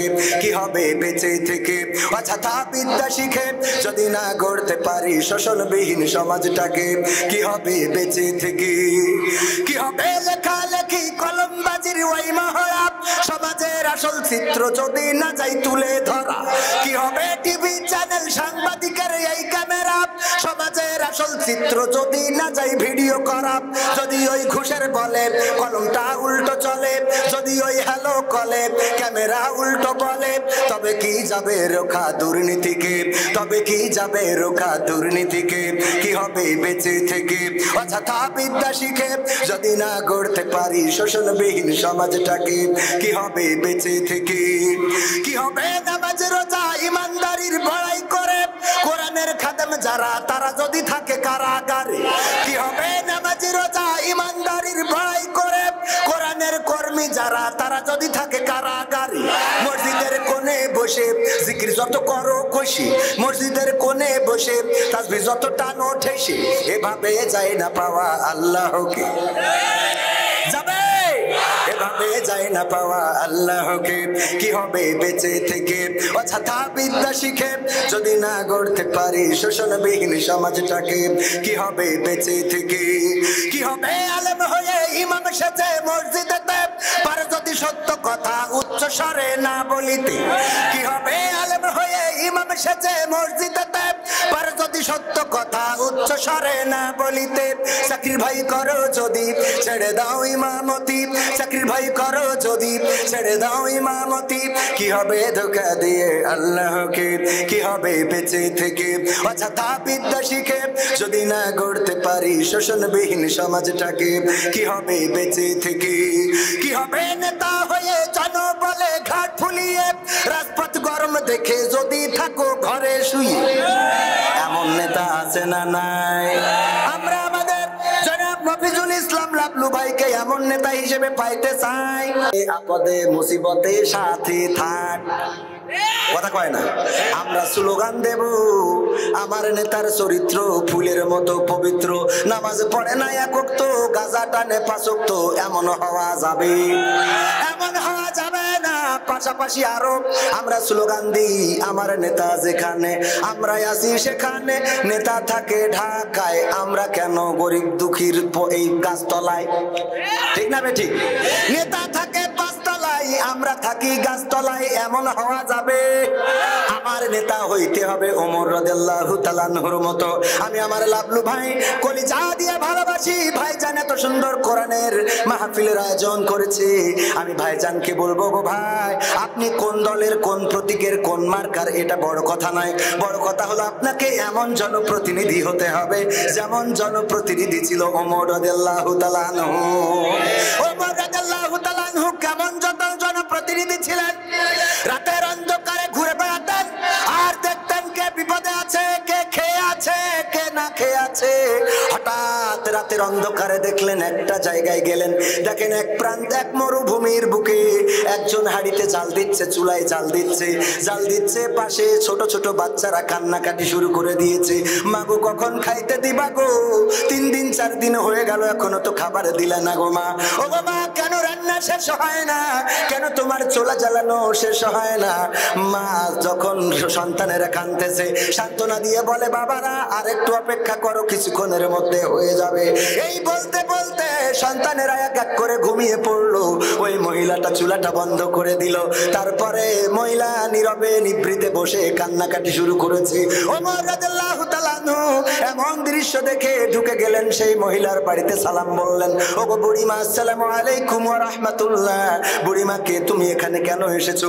এসেছি বড্ড বিপদে মুসিবতে, অভাব, সংসারে টাকা নাই, অর্থ নাই, সন্তানদের নিয়ে চলতে পারি না, ওমরের সাথে দেখা করব কিন্তু দেখা করার কোনো সুযোগ পায় না গো। কি রান্না করছিলে গো বুড়িমা? রান্না করছিলাম পাথর। পাথর কি কখনো রান্না করে সিদ্ধ হয়? না, সিদ্ধ হয় না। তাহলে কেন রাঁধছিলে? কারণ আমার সন্তানেরা খাবার খেতে চায়, আমি তাদের সান্ত্বনা দেওয়ার জন্য হাড়িতে পাথর নিয়ে জ্বালাচ্ছিলাম যাতে সন্তানেরা সান্ত্বনা পায়, আর এটা সান্ত্বনা পেতে পেতে এক সময় ওরা ক্লান্ত হয়ে ঘুমিয়ে যাবে, এই বিশ্বাসে আমি হাড়িতে জাল দিচ্ছিলাম। ওমর রাদিয়াল্লাহু তাআলা আনহু তাড়াতাড়ি করে দৌড়ে ছুটে গেলেন রাজ দরবারে, যে আটার বস্তা মাথায় নিয়ে যখন আসছেন অন্যান্য সহসঙ্গীরা বললেন যে একটু আটার বস্তাটা আমাদের মাথায় দেন, আমরা মাথায় মাথায় করে নিয়ে যাই। ওমর রাদিয়াল্লাহু তাআলা আনহু বললেন, ওগো আমার সঙ্গী সাথীরা, তোমরা শুনে নাও, যদি একটা কথা জবান দিতে পারো সেটা হলো পরকালের ময়দানে যেদিন আল্লাহ আমাকে বিপদে মুসিবতে ফেলে দিবে, আমার গুনার খাতাটা যখন আমার কাঁধে চাপিয়ে দিবে, ওই গুনার খাতাটা যদি তোমরা বওয়ার জন্য মাথাটা বাড়িয়ে দাও, তাইলে আজকে আটার বস্তাটা তোমাদের মাথায় দিতে পারি। আসলে এই দায়িত্ব কি কেউ নেয় নাকি? না, কেউ নিবে না। ওমর রাদিয়াল্লাহু তাআলা আনহু আটার বস্তা নিয়ে ছুটলেন, বুড়িমার কাছে এলেন, তারপরে বুড়িমার সাথে সাহায্য সহযোগিতা করে আটাটা পিষলেন, আটাটা মারলেন, তারপরে রুটি বানালেন, ছাকলেন এবং বাচ্চাদের ডেকে বাচ্চাদের সাথে নিয়ে আহার করালেন। তারপরে যখন উনি চলে আসবেন, বলল, বুড়িমা এখন কি সন্তুষ্ট কিনা? বলল, বাবা সন্তুষ্ট, তবে একটা কাজ করতে চাই, তুমি যাওয়ার আগে আমি তোমাকে নিয়ে একটু দোয়া করতে চাই। ওগো আমার মুসাফির আগন্তুক, আমি তোমার নিয়ে দোয়া করতে চাই। বুড়িমা হাত তুললেন, বললেন, ওগো আল্লাহ, তুমি এই আরব কান্ট্রিতে যদি ওমরের মতো একজন খলিফা না বানায়া, তুমি যদি এই যে মুসাফির আমাকে খেদমত করলো এমন একজন মানুষকে যদি আরবের খলিফা বানাইয়ে দিতে, তাইলে আমাদের মতো গরিব দুঃখীদের আর কষ্টে রাত যাপন করা লাগতো না।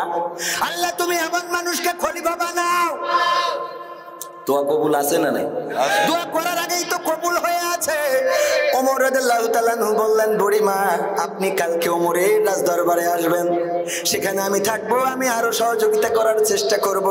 পরের দিন যখন বুড়িমা গেলেন, যে দেখেন রাজপ্রাসাদে চেয়ারে বসে আছে যে ব্যক্তি, সে আর কেউ নয়, সেই ব্যক্তি হলো গত রাতে যে নিজে হাতে আটা মেরে দিয়ে রুটি বানিয়ে বাচ্চাদের খাইয়েছে, সেই ওমর রাদিয়াল্লাহু তাআলা আনহু। আল্লাহু আকবার। এমন নেতা হওয়ার দরকার আছে না নাই? গরিবের বাড়িতে যেতে হবে, কার বাড়িতে কম্বল নাই, কার বাড়িতে খাবার নাই, কার বাড়িতে বিধবা নারী অসহায় হয়ে পড়ে আছে, এই দায়িত্বটা নিতে হবে। আমি লাবলু ভাইকে বলবো, ভাই আমার, যদি এই দায়িত্ব নিতে পারেন, জনগণ আপনার বাড়িতে যেয়ে ভোট দিয়ে আসবে, রাত্রি উনিয়া লাগবে। কথা কয় না? লাগবে। আমার জনগণ ভোট দিবে, কারণ জনগণ ভোটটা দিতে চায়। আপনারা নিলেই হলো, নেয়ার পরিবেশ করে দিবেন, এটাই প্রত্যাশা। আর আশা করি যে ব্যক্তি কোরআনের মাহফিল দিয়েছে, চাইলে অনেকেই নির্বাচনে জিতার জন্য আমার মমতাজ পরানি আসে আসে রে, আর ওই সে গান গায়, আমার ঘুম ভাঙায়া গেল গো মরার কোকিলে, আমার উদাস বানাইয়া গেল বসন্তের কালে গো আমার কোকিলে। বলে না, বলে না, প্রধানমন্ত্রী বুঝতেই পেরেছে এর দিয়ে সংসদে গান গাওয়ালি হবে না, এই জন্য ও বাবা এবার আর পাইল না রে। আগে অহংকার, কত অহংকার, যারা ফেল করবে তাকে দাওয়াত করে খাওয়াবে, এখন দেখা যায় নিজেই তেজ মারা খেয়ে বসে আছে। কথা কয় না? প্রধানমন্ত্রী বিচক্ষণ একজন ব্যক্তি, উনি জানেন যে কাকে দরকার, কাকে দিলে কাজ হবে, কাকে দিলে সমাজে উন্নয়ন হবে। ওই দুই একটা ভুল ভ্রান্তি হয়ে যায় হঠাৎ করে, কারণ কারো তো মন পাওয়া যায় না।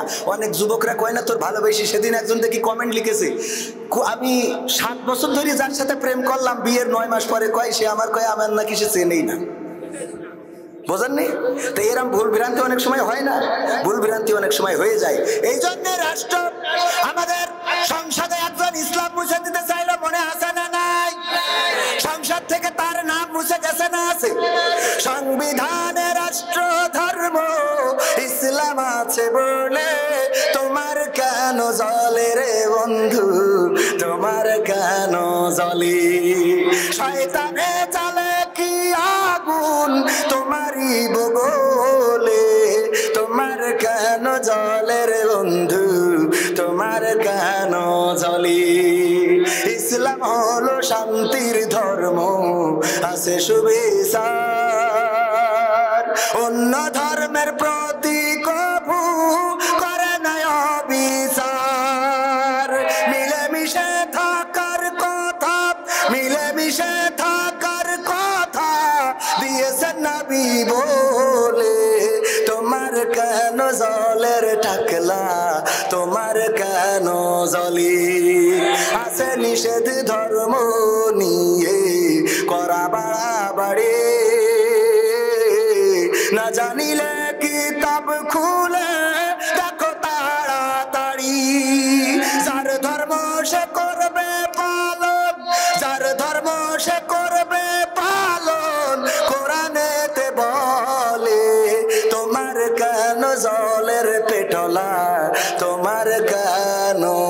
বলি, এমন আছে না নাই? সংবিধান থেকে যারা রাষ্ট্র ধর্ম ইসলাম মুছে দিতে চেয়েছিল, আল্লাহ রাব্বুল আলামিন তাদের সেই সংসদ থেকে এই নামটা মুছে দিয়েছেন। বলেন ঠিক কিনা? সুতরাং মাথায় রাখা লাগবে, এই ক্ষমতা চিরস্থায়ী না, এই ক্ষমতা চিরদিন থাকে না। আমি কবির বিন সামাদ, এইবারের বছরের গতকালকেও আমি বক্তা ছিলাম না, আজকে আমার 2 ঘন্টার জন্য পাওয়ার আছে না নাই? আবার আগামী বছর আমার পাওয়ার থাকবে না, থাকবে না রে, ঠিক না বেঠিক? যদি আমার বক্তা হিসাবে দাওয়াত না দেয়, স্টেজে আসলে আমার জন্য চেয়ারও রাখবে নাকি? আমার জন্য চেয়ারও থাকবে না, আমার সামনে বসে ওয়াজ শোনা লাগবে। ভাইরা আমার, এই জন্য বলবো ক্ষমতার বাহাদুরি যারাই করেছে, আগে বিএনপি অনেকদিন ক্ষমতায় ছিল, কত বড় অহংকার ছিল গো, আর এখন ঘুরে বেড়াই রে, ঈদের পরে আন্দোলন শেষ হয় না। এরপরে যদি বলেন যে আমি ওয়াজ ভালো করছি না, তার হয়? ঠিক আছে না? ও আমার ভাইরা, ওয়াজ হবে দরকারে, বাস্তবতার প্রয়োজনে, জীবনের প্রয়োজনে। সেদিন দেখলাম ওয়াজ করতেছি, হঠাৎ করে থানার পুলিশ স্টেজে। পুলিশ উঠলি কি পুলিশ খারাপ নাকি? স্টেজে উঠলি খারাপ, কিন্তু মানুষের মাইন্ড সেট আপটা হয়ে গেছে খারাপ। মাইন্ড সেট আপ কি হয়ে গেছে? একবার একজন গরিব মানুষ, আপনাদের কলারোয়াই বাড়ি, এই জায়গায় বস্তিতে ওই তাবু দিয়ে থাকে বেলুনি করে, প্রতিদিন ওই বেলুনি গ্যাস ভরে একটা চিঠি লেখে, আল্লাহ তুমি তো উপরে থাকো, আমি পৌঁছতে তো পারবো না, আল্লাহ আমার 40,000 টাকার দরকার, ভ্যানের ব্যাটারি শেষ, আল্লাহ একটু ব্যবস্থা করে দাও যেন কিনতে পারি। চিঠি লিখে উপরে উড়ে দেয়, ওই বেলুন যাই পরে থানায় পড়ে। থানায় আসাদ ভাই দেখে যে আসাদুজ্জামান ফারুকি ভাই ওইটা দেখে পুলিশের কাছে নিয়ে গেছে, দেখেন ওই গরিব মানুষটা ঠিকানা সহ আল্লাহর কাছে চিঠি লিখেছে, এখানে এসে পড়িয়েছে। ও মা, 1 দিন না 2 দিন না 3 দিন 4 দিন 5 দিন একই রকম পেয়েছে। পাওয়ার পরে পুলিশ বলতেছে যে দেখো আহারে মনে হয় খুব বিপদে আছে, হুজুর আপনি একটা উদ্যোগ নেন, আমরা থানার সব পুলিশ মিলে কিছু টাকা দিয়ে ওর দিয়ে আসি। এখন সবাই মিলে টাকা তুলেছে, হুজুর হিসেব করিয়ে দিয়েছে টাকা 20,000 কয় হাজার। এই নিয়ে পুলিশি ওই প্রশাসন থেকে ইমাম সাহেবের নিয়ে এসে ধর্ম বিষয়ক সম্পাদক সহ এসে দিয়ে গেছে যে এই নাও, এই 20,000 টাকা দিলাম, তোমার তো খুব অভাব, তুমি এই দিয়ে যাই জোড়াতালি দিয়ে একটা ব্যাটারি কিনে নিয়ে আনে। আল্লাহ, পরের দিন আবার একটা বেলুন উড়াই দিয়েছে, ওটাও থানায় যাইয়ে পড়িয়েছে। দেখে ওতে লিখা রয়েছে, আল্লাহ আমি তোমার কাছে 40,000 টাকা চাইলাম, ঠিক আছে, কিন্তু তুমি পুলিশ দিয়ে পাঠাইলে কেন? ওরা তো 20,000 ঝাড়ি খেয়েছে। একে সহ্য করা যায়? একে সহ্য করা যায়? ও আমার ভাইরা, আসলে দেখেন পুলিশগুলো টাকা উঠায় তারপরে দিয়ে গেল তার সহযোগিতার জন্য, ওর মাইন্ড সেট আপটা দেখেন। বলছে যে আল্লাহ 40,000 চাইলাম, 20,000 তো মেরিয়ে তারপর দিয়ে গেছে। তবে আমার ভাইদের বিভিন্ন রকম একটু ঝামেলা, সেইগুলো আসলে ভাইদের ঝামেলা না, মাঝে মাঝে উপর থেকে কলকাঠি নাড়ায়, এমন আছে না নাই?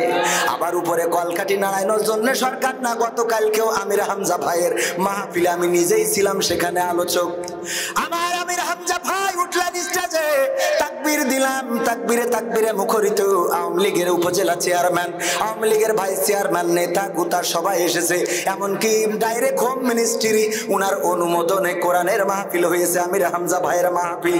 তাইলে কি মাহফিল সরকার বন্ধ করে নাকি? না, বন্ধ করে না।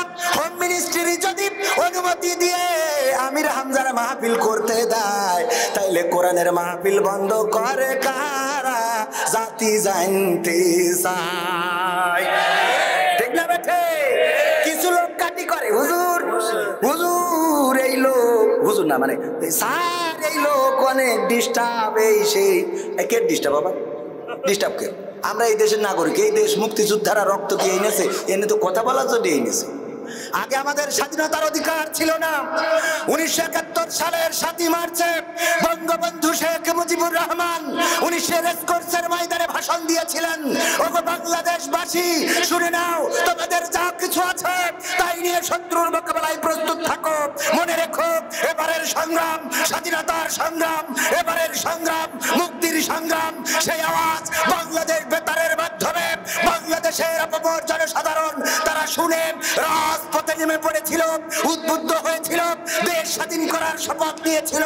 আমার মুক্তিযোদ্ধা পাশে বসা, উনার যৌন উন্মাদনা ছিল, যৌবন বয়সে যে শক্তি ছিল সেই শক্তি সামর্থ্য দিয়ে 9 মাস লড়াই করে, রক্তক্ষয়ী সংঘর্ষ করে, লাখো শহীদের বিনিময়ে লাখো মা বোনের ইজ্জত হারিয়ে একটি স্বাধীন সার্বভৌম বাংলাদেশ এনেছিল। বলেন ঠিক কিনা? সেই বাংলাদেশে কোরআনের কথা বলতে পারবো না। স্বাধীন বাংলাদেশে তুমি কোন বাপের বেটা এটা বন্ধ করতে চাও? জাতি জানতে চায়, ঠিক না ভাই? ঠিক। কোরআনের মাহফিল তো বন্ধ করতে চাই তারা, দাদার দেশের কর্মী যারা। কারণ এই দেশের সরকার ইসলামিক ফাউন্ডেশন শুধু বানাই নাই, মডেল মসজিদ বানিয়ে কোরআন দিয়ে দিয়েছে সুন্দর করে সাজাই। আর তুমি কোরআনের মাহফিল বন্ধ করো, তাহলে তোমার সাথে সরকারের সাথে সমস্যা আছে। তুমি দামি না, তুমি দামি। কথা কয় না, খেলা হবে। তুমি দামি না, তুমি কি দামি? তুমি সরকারকে বেকায়দায় ফেলাইতে চাও। আমরা কিন্তু শুভাকাঙ্ক্ষী। কি? যেখানে ড্রেন দিয়ে ওই যে প্রথমে মনে আছে তো সার দোয়া পানি বেরোয় যাচ্ছে, আমরা কব না আমাদের ভালোবাসার ইস কব না কেন? যে দেশের জন্য পদ্মা সেতু বানাইলো, এখন ফুক করি যাই, ফুক করি আসি। কি চাঁদপুরি মাহফিল করেছি, 10টার সময় স্টেজ থেকে নেমে 3:30টায় যশোরে। কল্পনা করতে পারেন? এই আসার পরেও যদি কেউ সরকারের বিপক্ষে যায়, সে তো আমার বিশ্বাস বিএনপি ছাড়া কিছু। হ্যাঁ, এত সুন্দর ব্রিজ, ডাইরেক্ট চোখ বুঝে চালালেও অ্যাক্সিডেন্ট করবেন না। তবে চোখ বুঝে আবার রিস্ক দিয়েন না, পরে দেখা যাবে পাতালে নাই হাসপাতালে। ঠিক আছে না? এত সুন্দর ব্রিজ, এক্সপ্রেসওয়ে ঢাকায়, ওরে বাবা জ্যাম নিচে উপর দিয়ে চলে যায়, কি ভালো লাগে। এ কথা না করলে হবে না। আপনি যতই নিষেধ করেন, আমি এই কথা বলতেই হবে। না না, আমি মানবো না। আপনি নিষেধ করলেই মানবো না। সরকারের পক্ষে কথা বলার দরকার আছে না? ডাইরেক্ট কোনো নিষেধ হবে না, ডাইরেক্ট কথা হবে। রাজি আছেন আপনারা? তাহলে ওয়াজে যাবো। আমার কাছে আবার অনেক পাবলিক আছে ওয়াজ শুনতে চাই। ওই আপনি ওয়াজ করবেন কেন? ওয়াজ করার জন্য খালি শিশু বক্তা আইলো। আপনি তো খালি, ও আবার মা বোনের আছে, ওদের জন্য 2-1টা কথা না বললে হবে না। ওদের বলার আগে আবার আপনাদের না বললে আরেক সমস্যা। কিন্তু যে কথাটা বলছিলাম, ওই মানে সমস্যাটা কোন জায়গায় বলবো। এই যে বর্ডার আছে না, মিস্টার বল্টু প্রতিদিন সাইকেলে করে 1/2 বস্তা বালু নিয়েতে ঢোকে। পুলিশ ধরি বলছে, বল্টু বর্ডার দিয়ে তুই কি পাচার করতেছিস সাইকেলে? বলছে স্যার বালু। স্যার বালু তো পাচার করা লাগে, চেক করবো। চেক করে দেখেন না সত্যি বালু। বলছে যা। পরের দিন আবার দেখে মিস্টার বল্টু আবার 1/2 বস্তা বালু নিয়ে ঢুকতেছে। এই তো সাইকেলে কি পাচার করতেছিস বল্টু? কয় স্যার বালু। স্যার কয় প্রতিদিন বালু না, চেক করতে। ওর মধ্যে মনে হয় ডাইল নাই, ফেন্সি ডাইল অথবা ইয়াবা অথবা বাবা আছে। তো চেক করি দেখে না আসলে ডাইলও নেই, ফেন্সি ডাইলও নেই, ইয়াবা কিংবা বাবা কিছু নেই। বলছে যা, ছেড়ে দিলাম। পরের দিন আবার 1/2 বস্তা বালু নিয়ে সাইকেলে করে আসতেছে। বলছে এই বল্টু দা, এই তো সাইকেলের এতে কি, সাইকেলে কি পাচার করছিস? স্যার বালু। স্যার কয় বালু নিয়ে যাও না, এই বালু ঢাকায় পাঠাবো, গবেষণা করি দেখবো যে বালুতে কি আছে। ঢাকায় পাঠাইয়ে চেক করি দেখে না আসলেই বালু। বল্টুর সাথে কলারুয়ার দোকানে দেখা। বলছে এই বল ঠিক নাই, তোর ওই যে গবেষণাতে চেক করে গিয়েছে, তোর বলছে বালু, তুই সাইকেলে করি খালি 1/2 বস্তা বালু পাচার করিস কোন দুঃখী? কে বালুর কি অভাব হয়ে গেছে? আমাকে রাস্তাঘাটে কত পড়িস। বলছে স্যার এমন একটা প্রশ্ন করলেন, সত্যি বলবো না মিথ্যা বলবো? বলছে সত্যি কথা কয়। বলছে স্যার আমি আসলে সাইকেলে করে বালু পাচার করি না, আমি ডাইরেক্ট ওই সাইকেলটা পাচার করি। ও কি পাচার করে? আর পড়ি চেক করে কি? তো কত কি পাচার হয়ে যায়, পড়ি চেক করে হুজুরির পকেটে কি আছে। মানদলিয়া তামিদারে 5 টাকার একটা কয়েল ছাড়া কিছু পাবেন না। তো 5 টাকা না 2 টাকা উঠে। বুঝা গেছে? এই জন্যই চেকটা একটু ভালো করে করার দরকার আছে না নাই? চেক করবেন, কারণ সুইস ব্যাংকে সরকারের টাকা নিয়ে যেয়ে রেমিটেন্স বাংলাদেশে পাঠায় প্রবাসীরা। আর ওই টাকাগুলো যেখানে আমাদের রিজার্ভে আরো ফুলে উঠার কথা, ওইটা কুমাই ফেলে কারা সুইস ব্যাংকে নিয়ে যাচ্ছে, ওকে ধরার দরকার আছে না নাই? ওদের ধরার দরকার আগে। এই রাঘব বোয়ালগুলো দেশকে বেকায়দায় ফেলাইনোর পায় তারা করতেছে। এরা প্রকৃত অর্থে দেশের দুশ্মন। তোমার কিছু ছিল না, হঠাৎ করে আগে 5 লাখ টাকা দিগাইছাও ভোটের আগে, ভোটের পরে 500 কোটি টাকা কোয়ান্তে আসলো। কথা কয় না? এইগুলো দেখার দরকার আছে না নাই? কি হবে বেঁচে থেকে অযথা বিদ্যা শিখে যদি না গড়তে পারি শোষণবিহীন সমাজটাকে? কি হবে বেঁচে থেকে? কি হবে নেতা হয়ে জনবলে ঘাড় ভুলিয়ে রাজপথ গরম দেখে যদি থাকো ঘরে শুয়ে এর চেয়ে এসে যে গুজে ভিলেনের সঠিক পদে এর চেয়ে এসে যে গুজে ভিলেনের সঠিক পদে দিয়ে দাও অভিনয় জীবনটাকে দিয়ে দাও অভিনয় জীবনটাকে কি হবে বেঁচে থেকে অযথা বিদ্যা শিখে যদি না গড়তে পারি শোষণবিহীন সমাজটাকে কি হবে বেঁচে থেকে কি হবে আকাশ ছোঁয়া বিলাসবহুল বাড়ি গাড়ি না খেয়ে কত মানুষ পরপারে দিচ্ছে পারি কি হবে আকাশ ছোঁয়া বিলাসবহুল বাড়ি গাড়ি না খেয়ে কত মানুষ পরপারে দিচ্ছে পারি আজরাইল আসবে যাবে মাটিতেই পড়ে রবে আজরাইল আসবে যাবে মাটিতেই পড়ে রবে কোনো কাজে লাগবে না ওই প্রাসাদটাকে কোনো কাজে লাগবে না ওই প্রাসাদটাকে কি হবে বেঁচে থেকে অযথা বিদ্যা শিখে যদি না গড়তে পারি শোষণবিহীন সমাজটাকে কি হবে বেঁচে থেকে ঠিক না বেঠিক শোষণ মুক্ত সমাজ দুঃশাসন মুক্ত সমাজ আজও যদি ঢাকাতে যান দেখবেন লেখা আছে এই পৃথিবী দুই ভাগে বিভক্ত হয়ে গেছে একটা শোষিত আর একটা শাসক শোষিতদের পক্ষে আমি বলেছেন বঙ্গবন্ধু শেখ মুজিবুর রহমান শাসকদের পক্ষে নেই কাদের পক্ষে যারা শোষিত হয় যাদেরকে শোষণ করা হয় তাদের পক্ষ নিয়েছিলেন বঙ্গবন্ধু শেখ মুজিবুর রহমান সুতরাং আজকের জামানায়ও যদি কাউকে শোষণ করা হয় কারো প্রতি দুঃশাসন চালানো হয় তার পক্ষে নেওয়া মানে বঙ্গবন্ধুর সুন্নাত আদায় করা বলেন ঠিক কিনা কথা কয় না দেশের পক্ষে সোচ্চার হওয়ার দরকার আছে না নাই ধর্ষণের বিপক্ষে সোচ্চার হওয়ার দরকার আছে না নাই ও ভাইরা আমার এই পৃথিবীতে আমরা চিরদিন থাকবো না একদিন চলে যেতে হবে অন্ধকার কবরে আমার আল্লাহ বললেন ইয়া আইয়ুহাল্লাযীনা আমানুত্তাকুল্লাহ হাক্কা তুকাতিহি ওয়া লা তামুতুন্না ইল্লা ওয়া আনতুম মুসলিমুন আমার আল্লাহ বলছেন ও ইমানদারেরা তোমরা আল্লাহকে ভয় করো যেমন তাকে ভয় করা উচিত আর ততক্ষণ পর্যন্ত মৃত্যুবরণ করো না যতক্ষণ পর্যন্ত না পূর্ণ মুসলমান হতে পারো কথাটা কার মৃত্যু কার হাতে আল্লাহর হাতে আবার নিষেধ করতেছে পুলিশ বলতেছে ভাই তোমার বল দয়া করে বলি খবরদার যেন ধরা খাইও না ধরবে তো পুলিশ ওই আবার বলছে যে খবরদার যেন ধরা খাই কথা কি বোঝা গেছে আমার কথা মনে বোঝেন কলারুয়া থানার ওসি বলছে খবরদার যেন ধরা খাইয়েন না তো ধরা যা খাবো না ধরবেন তো আপনারা তাহলে কেন বললেন তার মানে হলো আমরা ধরবো আপনি সাবধানে থাকেন কথা কি বোঝা গেছে আল্লাহ সেটাই বোঝাতে চেয়েছেন মরো না মরো না মরো না মুসলমান না হয়ে আমরা যদি বলি আল্লাহ মৃত্যু তো তোমার হাতে তুমি নিষেধ করলে কেন তার মানে আল্লাহ বলছে আমি সাবধান করে দিলাম সচেতন করে দিলাম ধরবো তো ঠিকই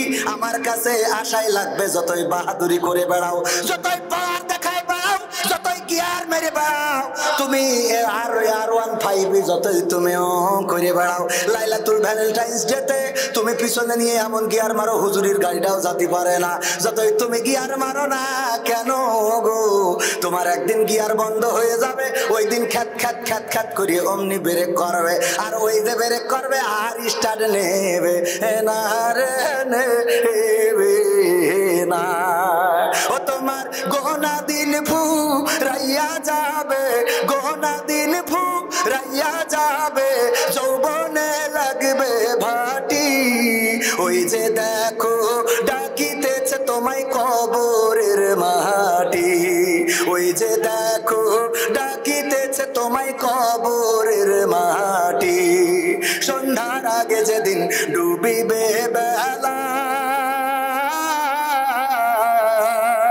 এক পলকে ভেঙে যাবে তোমার রঙেরই মেলা সন্ধ্যার আগে যেদিন ডুবিবে বেলা এক পলকে ভেঙে যাবে তোমার রঙেরই মেলা কারে দিবা তুমি জোরে ধমক কারে দিবা তুমি জোরে ধমক কার মাথায় ভাঙবা লাঠি ওই যে দেখো ডাকিতেছে তোমায় কবরের মাটি হায় ওই যে দেখো ডাকিতেছে তোমায় কবরের মাটি খবর পেয়ে আসবে আত্মীয় সহজ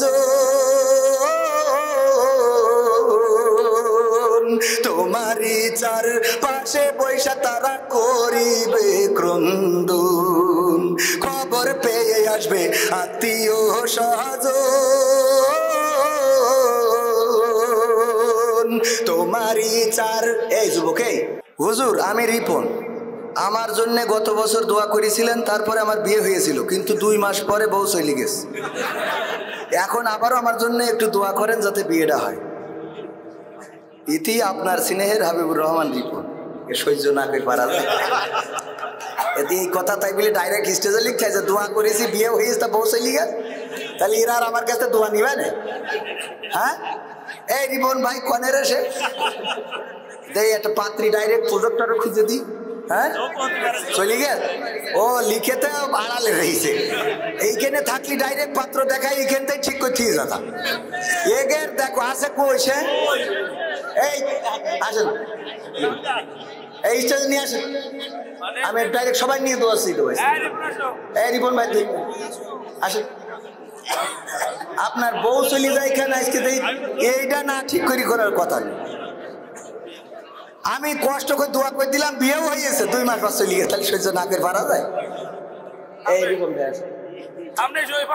মাশাআল্লাহ, এই যে দেখেন ছেলেটা ভালো না, মুখে দাঁড়িয়ে আছে, মুখে আছে, পাঞ্জাব আছে, খালি পানটা একটু বেশি খায়, ওইটা অল্প একটু গিয়ার কমাই দিতে হবে, ওইটা কমাই দেবেন। আমি দোয়া করে দিচ্ছি রিপন ভাইয়ের জন্য, আল্লাহ জানো এই 2025 সালের মধ্যেই অথবা 2024 ওই 1 বছর আগাই বলে ফেলেছি তো ঝামেলা। 2000 মানে দেখলাম যে টাইমটা বেশি থাকে, তাহলে 2024 সালের মধ্যে, যেহেতু আমার ভাইজান অতিথি বলতেছে, আল্লাহ যেন 2024 সালের মধ্যে ভাইয়ের বিয়ের ব্যবস্থা করে দেন, বলেন আমিন। এইবার বলি, বিধবা পাত্রী যদি থাকে, নেটওয়ার্ক কম পায় এরকম দেখেন, একটু মাথায় রেখেন, যদি থাকে আমার ভাইজানের জন্য, আমি নিজে ভটকালি করবো, অসুবিধা নেই। একটা সংসার যদি জোড়া লাগাই দেওয়া হয়, আল্লাহ তার জন্য জান্নাতে ঘরের ব্যবস্থা করে দেন, বলেন সুবহানাল্লাহ। তো ভাইজানের বউ চলে গেছে কেন জন্য, সেটা আল্লাহ পাক সেই ভালো জানেন, আর ভাইজানও আমি করতে চাচ্ছি না, তবে আপনি ঠিক থাকলেই ব্যবস্থা হয়ে যাবে ইনশাআল্লাহ। ঠিক আছে তো, দোয়া ডাইরেক্ট করে দিলাম, আমরা সবাই মিলে দোয়া করলাম, আল্লাহ যেন আমার ভাইজানের এই সালের মধ্যে বিয়ের ব্যবস্থা করে দেয়, বলেন আমিন। তারপরে আবার কি, ওগো মুজাহিদ চলো কাফেলায়, প্রবাসীদের গান, ধর্ম বিষয়ক সম্পাদক আলহাজ আরাফাত হোসেন, মাশাআল্লাহ। ভাইজান, আমার ভাইজানের কথা, যে সুন্দর একটা গান শোনাচ্ছিলাম, আচ্ছা এই সময় যে ওঠে সে কি আসলে মানুষ না প্লাস্টিক? একটু জিজ্ঞেস করেন দিন, এই গানের একটা মজা নষ্ট করতে না। আমি এই 1-2 জন উঠলো আমার খারাপ, অনেক মানুষ দাঁড়ানো আমার কোনো কষ্ট আছে না, কিন্তু যেই ওই ইচ্ছে উঠে চলে যায়, আর তোকে এত মুত লাগে কেন? হ্যাঁ, ডাইল মারো ডাইল। আগে মানুষ ঠিক না থাকলে মানুষ জিজ্ঞেস করতো কি যে এই তুই কিছু খাইস না নাকি, এত শিখ না কেন? আর এখন শিখ না কে দেখি কয় এই তুই কি কিছু খাওয়া ধরেছিস নাকি? ঠিক না বে ঠিক? এইসব খাওয়া ধরা বাদ দাও। কাল হোটেলে একজন রুটি খাইতেছে, বললাম বাবাজি কি ব্যাপার, পান তো দেখছি খুব মারতে চাও, পানের সাথে সিগারেট আছে, গাঁজা আছে, ইয়াবা বাবা ফ্যান্সি ডাইল আছে?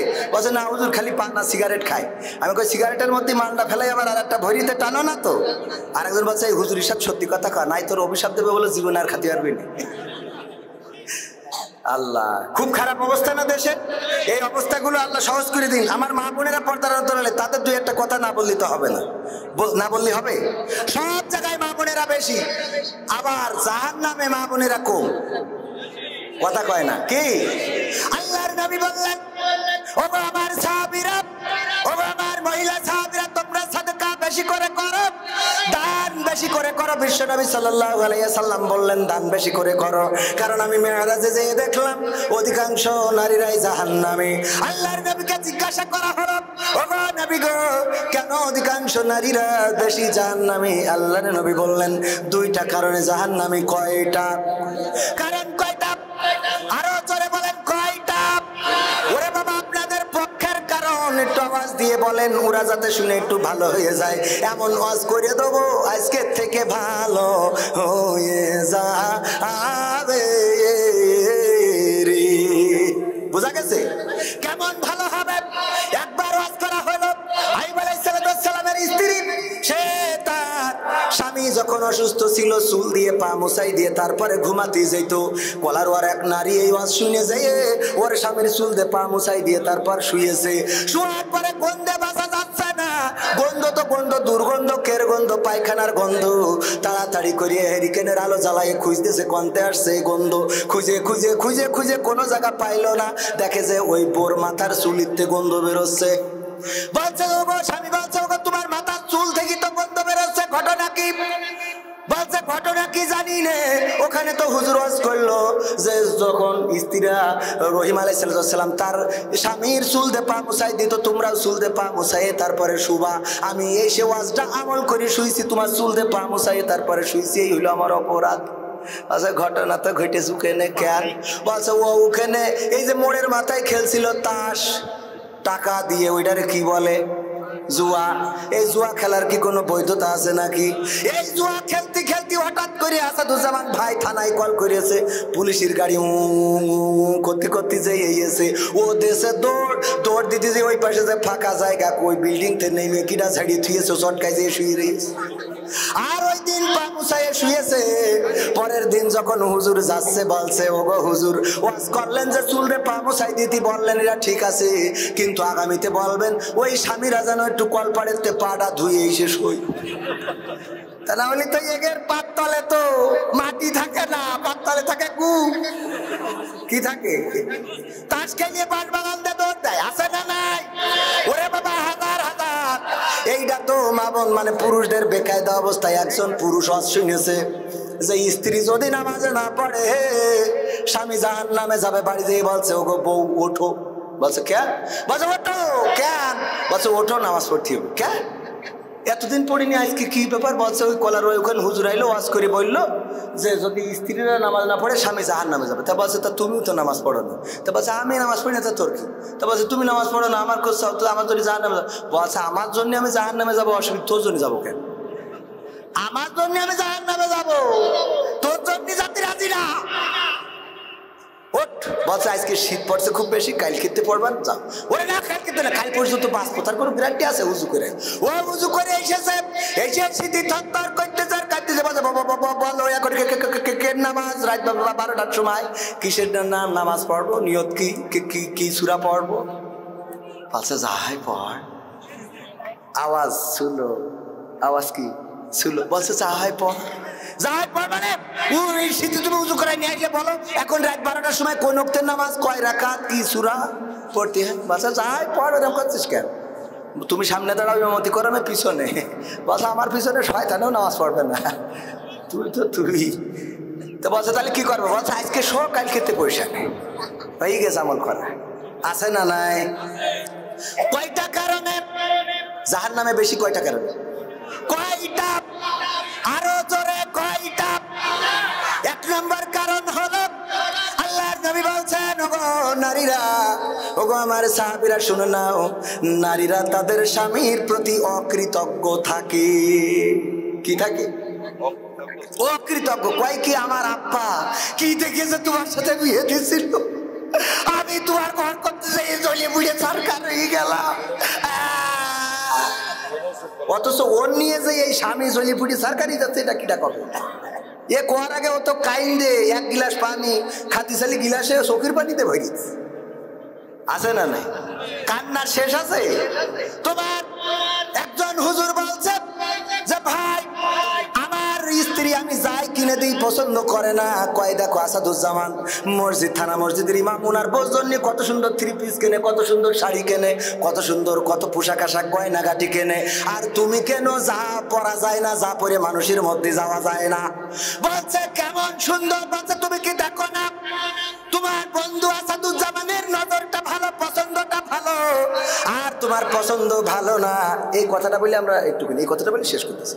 এই তোমার পছন্দ ভালো না, আমার ভাইজানের অনেক ব্যস্ততা আছে, ওনারও যেতে হবে বলে। হ্যাঁ আচ্ছা, ও আমার ভাইরা বলছে যে তোমার পছন্দ ভালো না আসাদুজ্জামান হুজুর, তার পছন্দ দেখো কত সুন্দর, চয়েস কত ভালো, সাতক্ষীরাতে যাই কেনে কত সুন্দর, আর তোমার আল্লাহ দুটো চোখ দেয় নাই, মার্বেল দিয়েছে, যাই কেন তা পরে মানুষের সামনে যাওয়া যায় না। এবার আসাদুজ্জামান ভাই দুহাই দিয়ে একদিন ওই হুজুর করিস কি একটা সুন্দর দেখে শাড়ি সাতক্ষীরাতে কিনেছে, খুব ভালো, খুব রং সঙালা, কিনে টেবিলের উপরে ডাইনিং টেবিলে রেখে স্ত্রীর বলছে খাতি দাও। স্ত্রী খাতি যাই খালি শাড়িটার দিক তাকাচ্ছে যে শাড়িটা কার, তা কি জানি। বলছে বাবা স্বামী শাড়িটা কার? বলছে আমার বন্ধু কবির বিন সামাদের, ও তার বোঝ জন্য কিনেছে। বলছে দেখো দিন কত সুন্দর, কালারটা দেখো, পায়টা দেখো, সুতোটা দেখো কত সুন্দর। আর তুমি যা কেন তাকে পরা যায়? বলছে তোমার কি পছন্দ হয়েছে? বলছে হবে না কেন? কারণ এটা তো তুমি চয়েস করে কেন নাই, এটা কিনেছে তোমার বন্ধু আসাদুজ্জামান। কত সুন্দর কালার, কত সুন্দর রং, কত সুন্দর সুতো। আর তুমি যা কেন, তোমার ওই পছন্দে তো চলে না, চলে না। আমি বললাম তোমার যদি পছন্দ হয় শাড়িটা তুমি নিয়ে নাও। আসাদুজ্জামান ভাইয়ের সাথে দ্বন্দ্ব হলি, ও সর্বোচ্চ পুলিশ দিয়ে আমার ধরাইয়ে জেল খাটাতে পারবে, তার বেশি কিছু না। তা তোমার জন্য না হয় জেলটাই খাটলাম। শাড়িটা নিয়ে খুব আনন্দ।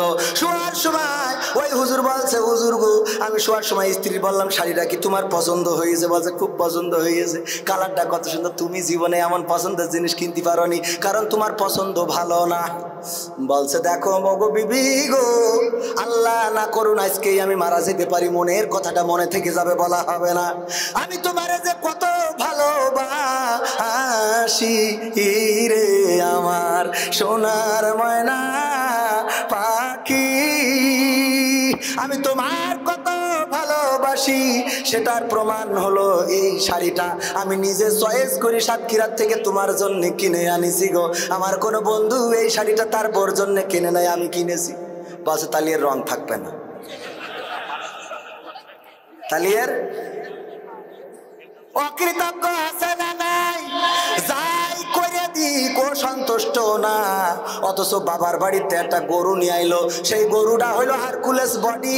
গরু তো না, মনে হইলো গরু এক্সরা করিতে কাগজ নিয়ে আইস। এরম গরু আনে না?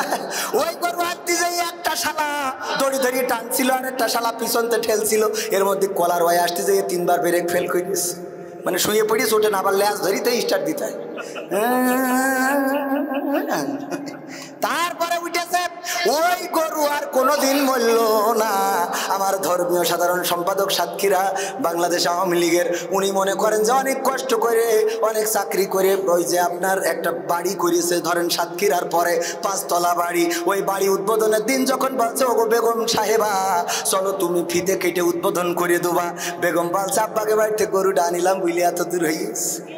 ওই গরু এক্সরাওয়ালা এইবার একটা গাড়ি কিনেছে, সেই গাড়ির হরেন বাজায় বলছে তুমি আমার বাম পাশে বসো, আমি তোমার নিয়ে একটু সাতক্ষীরা শহরটা ঘুরিয়ে বেড়াবো, আর তোমার আমি একটু দেখাবো, আমার এই গাড়িটাই চড়ো। উনি দরজাটা খুলি বলছে আব্বাকে বাড়িতে গায়ে গরুটা আনিলাম বুঝলে। ওই গাড়ি হয়ে যায় আব্বাকে বাড়িতে গায়ে গরু আনিল বুঝলে। ওরে বাবা, আমি বলি যদি আমার সাধারণ আমার ধর্মীয় সম্পাদক যদি জান্নাতে যায়, জান্নাতে যাওয়ার সময় সিঁড়িতে যদি বউর সাথে দেখা হয়, বগলতা বাইক যখন নিয়ে যাবে, তখন বউ ধাক্কা মেরি কবে যে ওই যে আব্বাকে বাড়িতে গায়ে গরু আনিলাম বুঝলে, আজকে তুমি জান্নাতি রে। বুঝা গেছে? এমন যদি থাকেন ও আমার মায়েরা, এমন অকৃতজ্ঞ হবেন না, কৃতজ্ঞ থাকবেন। স্বামীদের সাথে ভালো আচরণ করবেন, সুন্দর সুন্দর কথা বলবেন। আল্লাহর নবীর কন্যা ফাতেমা রাদিয়াল্লাহু তাআলা আনহা একদিন হাসান হুসাইন কান্না করছে, ও গো মা আজ 3 দিন হয়ে গেল কিছু তো খাইতে দিলা না গো মা, আর কে কেমন করে উপোস থাকবো গো মা, একটু কি খাবার দিবা না? মা বলতেছে তোমরা কেন বারবার আমাকে জ্বালাও, আমার কাছে কেন চাও? তোমাদের বাবা আলীকে কি চোখে দেখো না? তাকে কেন বলতে পারো না? আল্লাহর নবীর কন্যা ফাতেমা যখন এই কথা বলছিলেন, আল্লাহর নবীর প্রিয় সাহাবী বাড়িতে ঢুকছিলেন। 3 দিন ধরে মক্কার অলিতে গলিতে ঘুরে বেরিয়েছেন, কিন্তু মদিনার অলিতে গলিতে ঘুরে বেরিয়েছেন, কিন্তু কোথাও কোনো কাজ ম্যানেজ করতে পারেন নাই, 2টা পয়সা ম্যানেজ করতে পারেন নাই। যখন বাড়ির গেটের কাছে এসেছে, এমন কথা শুনে আবার বের হয়ে গেছে। ফাতেমা রাদিয়াল্লাহু তাআলা আনহা বললেন, ওগো হাসান হুসাইন, তোমাদের বাবাকে দেখছিলাম বাড়ি আসতে, কোথায় গেল? হাসান হুসাইন বলল, বাবা আপনি যখন আমাদের ধমক দিয়েছেন যে তোমরা কেন বারবার আমাকে জ্বালাও, তোমার বাবাকে কি চোখে দেখো না? এই কথা শুনে বাবা গেট থেকে বের হয়ে গেছে। রাগ করেছে কিনা জানি না, আল্লাহর নবীর কন্যা ফাতেমা বের হয়ে গেলেন। চারিদিকে খুঁজলেন, কোথাও পেলেন না। আল্লাহর নবীর মসজিদে নববীর কাছে মা ফাতেমা রাদিয়াল্লাহু তাআলা আনহার বাসা, সেখান থেকে দৌড়ে চলে গেলেন নবীর বাসায়, যে বললেন, ওগো নবী গো, আজকে আমি আমার স্বামীকে বড্ড কষ্ট দিয়ে ফেলেছি। কি কষ্ট দিয়েছো গো ফাতেমা? ফাতেমা বললেন, ওগো নবী নবী আমি এই কথা বলেছি, আজ 3 দিন ধরে চুলা জ্বলে না, 2টা সন্তান খাবার নাই, খাবারের জন্য হাহাকার করে, পেটে পাথর বেঁধে রেখে আর কত চলবে গো বাবা। বারবার আমাকে বলে, এই জন্য আমি বলেছি তোমরা কেন আমাকে জ্বালাও, তোমরা তোমাদের বাবাকে কি চোখে দেখো না? এই কথা বলার পরে আলী বের হয়ে গেছে, এখনো বাড়িতে ফেরে নাই। আল্লাহর নবী বললেন, ওগো ফাতেমা, যদি আমার আলী এই মুহূর্তে মারা যায়, স্ট্রোক করে মারা যায়, অথবা সাপে কামড় দিয়ে মারা যায়, অথবা কোনো বনের বাঘ যদি খেয়ে নেয়, আর আলী যদি ফিরে আসতে না পারে, আর তুমি যদি ক্ষমা চাইতে না পারো গো, আমি তোমাকে বলে দিলাম ওগো ফাতেমা, কিয়ামতের দিন তুমি যে আমার কন্যা ফাতেমা, এই পরিচয়টা আমি হাসরের মাঠে দেব না। এবার বুঝে দেখেন মা বোনেরা, স্বামীদের সাথে কেমন আচরণ করা লাগবে, স্বামীদের সাথে কেমন আচরণ করতে হবে, কেমন ব্যবহার করতে হবে। আর স্বামীরাও একটু ভালো হওয়ার দরকার আছে গো। স্বামীরা সারাদিন 4 দোকানে বসে স্টার জলসা, জি সিনেমা, বুবলি, পরিমণি, শাহরুখ খান, সালমান খান, আমিন খান, আমির খান মেরি বেড়াবা, আর বাড়িতে রাবিয়া বসরি খুঁজে বেড়াবা, তা হবে না, হবে না, হবে। সুতরাং নিজেদের পরিবর্তন হওয়ার দরকার আছে না নাই? ওগো আমার ভাইয়েরা, সর্বশেষ যে কথা বলতে চায়, অনেক কথা বলার ইচ্ছা থাকলেও সময় খালি গুলির মতো চলে যাচ্ছে আমার, টাইম না। আর একটু বলবো, তাহলে আর একটা কাজ রয়েছে, থাকবেন আপনারা? থাকবেন? কিরা কিরা হাত উঁচু করেন দিন, থাকবেন? নারায়ে তাকবীর। এইবার একটুখানি টেস্ট করি কিরাম থাকবেন, আমি পরীক্ষা নেবো একটুখানি, অল্প একটু পরীক্ষা, অল্প। সেটা হলো, আমরা দেশ স্বাধীনের জন্য মুক্তিযোদ্ধা পাশে বসা, দেশ স্বাধীনতার জন্য বাংলাদেশের আপামর জনসাধারণ লড়াই করেছি, সংগ্রাম করেছি, রক্ত দিয়েছি, জীবন দিয়েছি, শহীদ হয়েছি। 9 মাস লড়াই করে রক্ত দিয়ে প্রমাণ করেছিলাম বীর বাঙালি রক্ত দিতে জানে, কিন্তু বাংলাদেশের মানচিত্রের অধিকার ছেড়ে দিতে জানে না। ঠিক না ঠিক? 1952 সালে বুকের তাজা রক্ত ঢেলে দিয়ে পাকিস্তানি হানাদারদের প্রমাণ করেছিলাম রক্ত দিতে জানি, কিন্তু মায়ের ভাষার অধিকার ছেড়ে দিতে জানি না। সেই বীর বাঙালিকে আরেকবার জেগে উঠতে হবে, লড়াইয়ের প্রস্তুতি নিতে হবে, সংগ্রামের প্রস্তুতি নিতে হবে। আর সেটা হলো আল্লাহর দিন আল্লাহর জমিনে কায়েম করার জন্য, আল্লাহর দেওয়া কোরআন আল্লাহর জমিনে কায়েম করার জন্য যদি আন্দোলনের ডাক আসে, দল মত নির্বিশেষে, কে আওয়ামী লীগ, কে বিএনপি, কে জামাত, কে জাসদ, কে হাফায়ে হেফাজত, কে বাসদ, সব কিছু ভুলে গিয়ে ইসলামের পতাকা তলে এসে কোরআন বুকে নিয়ে রাজপথে ঝাঁপিয়ে পড়ে বুকের তাজা রক্ত যদি ঢেলে দিতে হয়, সেই রক্তের সাগরে সাঁতার কেটে কেটে একটি রক্তাক্ত তাওহীদি কালেমার পতাকা বাংলার জমিনে উড়ানোর জন্য প্রস্তুত কারা কারা দুটি হাত দেখতে চায়?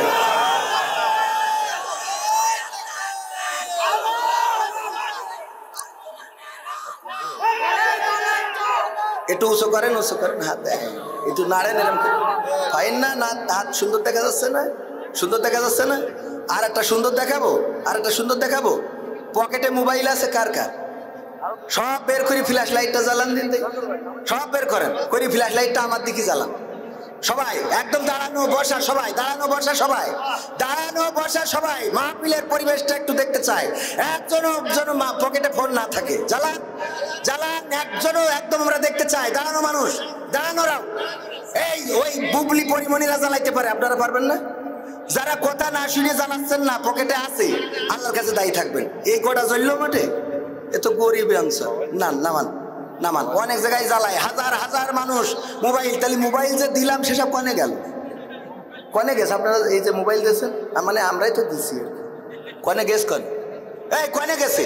ওই 8টা ধরিস নামাও। এখন করছি কি শেষ কথা, ইসলামের জন্য রক্ত দিতে চাইছেন না? রক্ত দেওয়ার দরকার নেই, এই কটা সজল টাকা দাও দিতে, আগে কটা টাকা দে দেখি, দাও শিখিত দাও। এই মাহফিলের জন্য কেউ চলে যাবেন না। এখন যুবকদের গান আছে, আজকালকের ছেলেরা বই নিয়ে আর বসে না, শোনাবো? তুমি যার লাগিয়া, শোনাবো কিনা? ও গো আমার ভাইরা, ও গো মুজাহিদ চলো কাফেলায়। প্রবাসীদের গানটা শোনাতে বলেছে, এই গানটা অনেক লম্বা, শুনবেন আপনারা? শুনবেন? এইটা শোনাবো অন্তত, এইটা না শোনায়, হ্যাঁ ভিতরে যাও, এটা না শোনায় যাব না। আমি ব্যক্তিগতভাবে 500 টাকা দিলাম। নাসিরউদ্দিন বঙ্গবন্ধু কলেজের টিচার 600 টাকা কিরম হয়ে গেল? ও আচ্ছা ঠিক আছে, অসুবিধা নেই। 600 টাকা করলো দান, আল্লাহ কবুল করে নেন। আর কিরা ঈসা 500 টাকা। এই মা বোনেরা পকেটে হাত লাগান, বুরকায় পকেট আছে।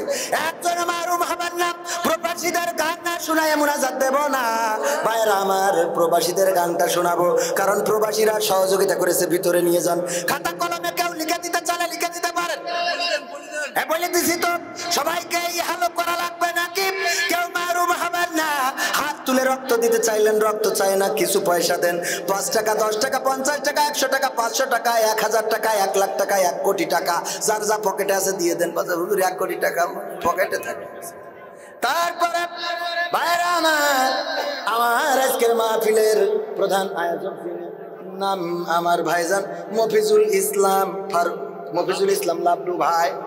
মফিজুল ইসলাম লাবলু ভাই আছে, একটু নিচে গেছে। আমার কাছে কানে কানে একটা কথা বলে গেছিল, সেটা হইলো 10,000 টাকা মানা কি যায়? মানা যায় 10,000 টাকা? হ্যাঁ, মানা যায় না। সবাই বলেন মানা কি যায়? না, মানা যায় না। আমার ভাইজানের জন্য আমার পক্ষ থেকে আরো 5,000 টাকা, আর মাহফিলের পক্ষ থেকে আর 5,000 টাকা, তাহলে কত? 20,000 মানা যায়। ওকে রাজি? নারে তাকবীর! 20,000 টাকা, কয় হাজার টাকা? এতগুলো ভোট 20,000 টাকায় তো হবে না। তারপরে আমি করিয়ে দিলাম 20,000 টাকা দেবেন মাহফিলে, আর জনগণ কোরআনের জন্য যেহেতু দেবেন, জনগণ যে আপনার ভোটটাও দিয়ে দেবে কোরআনের পক্ষে যারা, তাদের পক্ষে আমরা, বলেন ঠিক কিনা? কিন্তু কোরআনের মাহফিল যদি বন্ধ করা হয়, আমরাও তার ভোট মারা বন্ধ করবো। রাত্রি ছাড়া কোনো লাইন পাবেন না। ঠিক আছে তো? ও আমার ভাইরা, এছাড়া বোয়ালিয়া জামে মসজিদের উদ্যোগে একদিন ব্যাপী ঐতিহাসিক ওয়াজ মাহফিল। এই মাহফিল বোয়ালিয়া দক্ষিণ পাড়া জামে মসজিদ প্রাঙ্গণ 4 মার্চ। কয় মার্চ? 4 মার্চ আমি থাকবো, এবং সেই সাথে বিশেষ বক্তা মোহাম্মদ ইব্রাহিম খলিলুল্লাহ মুজাহিদ ভাই থাকবে, আরো অনেকেই থাকবে। আমরা ওখানে যাওয়ার চেষ্টা করবো, আল্লাহ সবাইকে কবুল করেন, বলেন আমি। 17 তারিখ 17 ফেব্রুয়ারি সরকারি এমপিওভুক্ত ধন্য তারা মদনপুর ডিএম অধ্যাপক নাসিরউদ্দিন দাখিল মাদ্রাসা ময়দানে 23তম বার্ষিক তাফসিরুল কোরআন মাহফিল হবে। প্রধান বক্তা হিসেবে আল্লাহ এই গুনাহগারকে রাখবেন। পাশাপাশি থাকবেন মাওলানা খাদেমুল ইসলাম সাহেব, আলমামুন হুসাইন আজাদি সাহেব থাকবে। আর আমি সেটা তো বললাম, প্রধান বক্তা হিসেবে এই গুনাহগার থাকবে। আমি নিজে থাকবো। আপনারা যাবেন ইনশাআল্লাহ? যাবেন। এই মাহফিল গুলো শুনলে উপকার আছে না নাই? একটা মাহফিল থেকে একটা আমল যদি করতে পারেন, ওই আমলটা আপনার নাজাতের ওসিলা হয়ে যাবে। তারপরে প্যাকেটে যে যা পারেন দেন। একজনও আমার কাছে যারা দিবেন দিতে পারেন, আমি মুসাফির মানুষ, দোয়া করে দেব গো। মা বোনেরা মাহরুম হবেন না, মা বোনদের কাছে যান। আমার মা বোনেরা প্যাকেট যেন খালি না আসে। ও আমার মা বোনেরা, যার মা নাই, বাবা নাই, আপনজন নাই, আমার ওই একটু মাহফিলের জন্য বলছিল, একটু দয়া করে।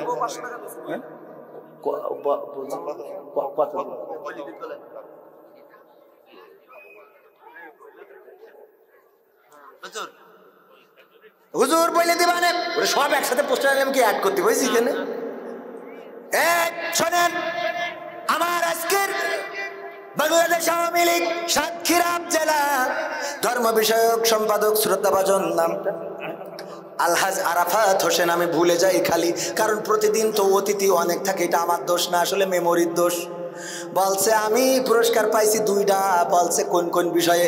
বলছে একটা হলো মেধা তালিকায় ফার্স্ট হয়েছি, মেধা তালিকায় ফার্স্ট। বলছে আর একটা কোন বিষয়ে? বলছে মনে নেই। তাহলে ও কেমন মেধাবী? ও আমার ভাইরা, আমার আলহাজ আরাফাত হোসেন সাহেব এখানে গোরস্থান করার জন্য যে জমি কিনবে, ওই জমি কেনার সময় টাকা লাগবে, শর্ট যা পড়ে উনি দিয়ে দেবেন ইনশাআল্লাহ। এই ওয়াদাটা করেছেন, আপনারা খুশি তো? আল্লাহ কবুল করে নিন, বলেন আমিন। আল্লাহ তৌফিক দিন। তারপরে দাঁড়ানো ভাইরা দিয়েছে, প্যাকেটে দিয়েছে, মাহরুম হয়েছে, দেন নাই, পকেটে টাকা ছিল, দেন নাই, এরকম কিটা হাত উঁচু করেন। মাশাআল্লাহ। কই সে? কই আপনার ছেলে? কোয়ানে সে?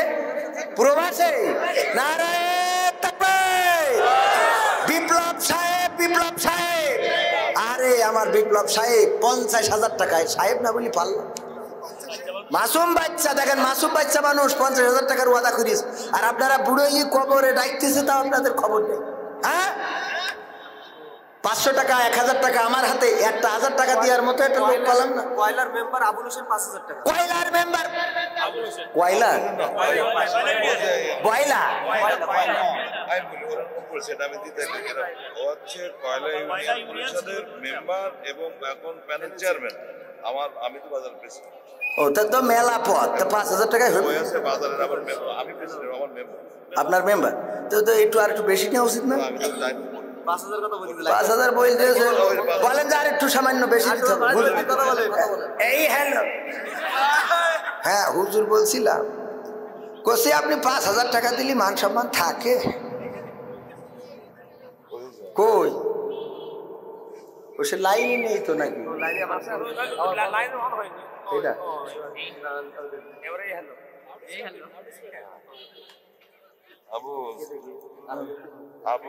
সে হাসছে না, এই হ্যালো করে দিচ্ছিলাম। হ্যাঁ আসসালামু আলাইকুম। এই হ্যালো করছি কি, আপনি 5,000 টাকা দিলে মান সম্মান থাকে? আপনি সরাসরি ডাইরেক্ট সরকারি দলের মেম্বার।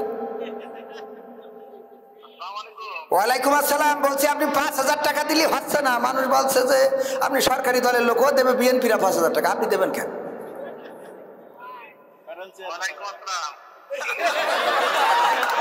এখন কি সহ্য না করি পারা যায়? বলছি 5,000 টাকা দিলে হবে না, বলছি একটু বেশি করে দিতে হবে, ওই গোরস্থানে জমি কিনতে হবে, মানুষ মরি সব ছাপা ছাপা হয়ে যাচ্ছে।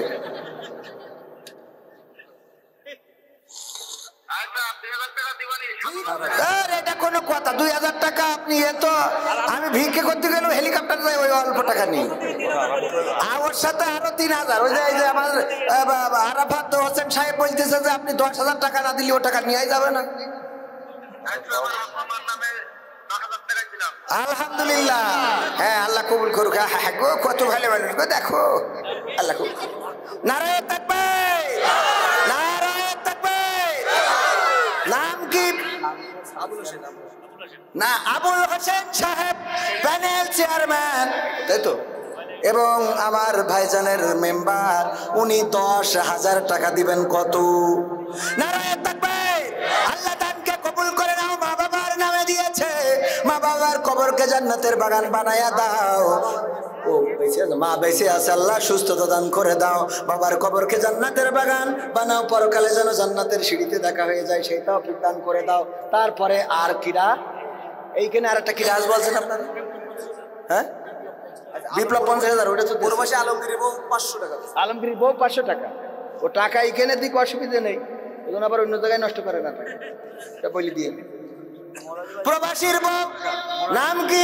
আলমগীর, আলমগীর বউ। আল্লাহ 500 টাকা দিল, কবুল করে নাও, নেখায়া দিয়ে দাও। তারপরে আর একজন কিরা যেন আছে,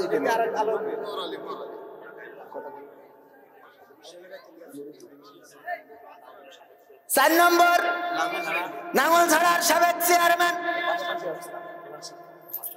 মাস্টার নুরুল ইসলাম।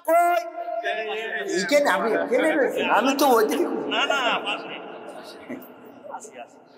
ক্যাশ নিয়ে দেখবেন দেন, তাহলে আমরা একটু দোয়া করে দিই আপনার বাসায়। এখানে তা তো কবর লাগবে, যা দেখছে যদি জনগণ না মানে আমি কিছু করতে পারবো। 4,000 দিয়েছেন এখানে, 1,000, 2,000, 3,000, 4,000 আর 1,000 পরে দিয়ে মোট 5,000 দেবেন। মোট 5,000। 5,000 কি আপনি বলেন নাকি নিয়ে যায়? হ্যাঁ ওকে, নগদে দিয়েছে। তাই 1,000 টাকা যেন আবার, ও আলহামদুলিল্লাহ, 1,000 টাকা যেন আবার হালখাতা করতে হয় না।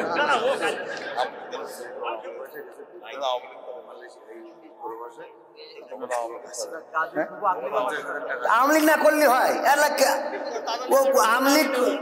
আপনি কি করেন? আপনি আমলিক ছাড়া আপনি কি দল করবেন? আছে দল আছে, ঠিকই আছে। যদি না করে আমি আবার বলবেন, আমি তার ওয়াজ করব।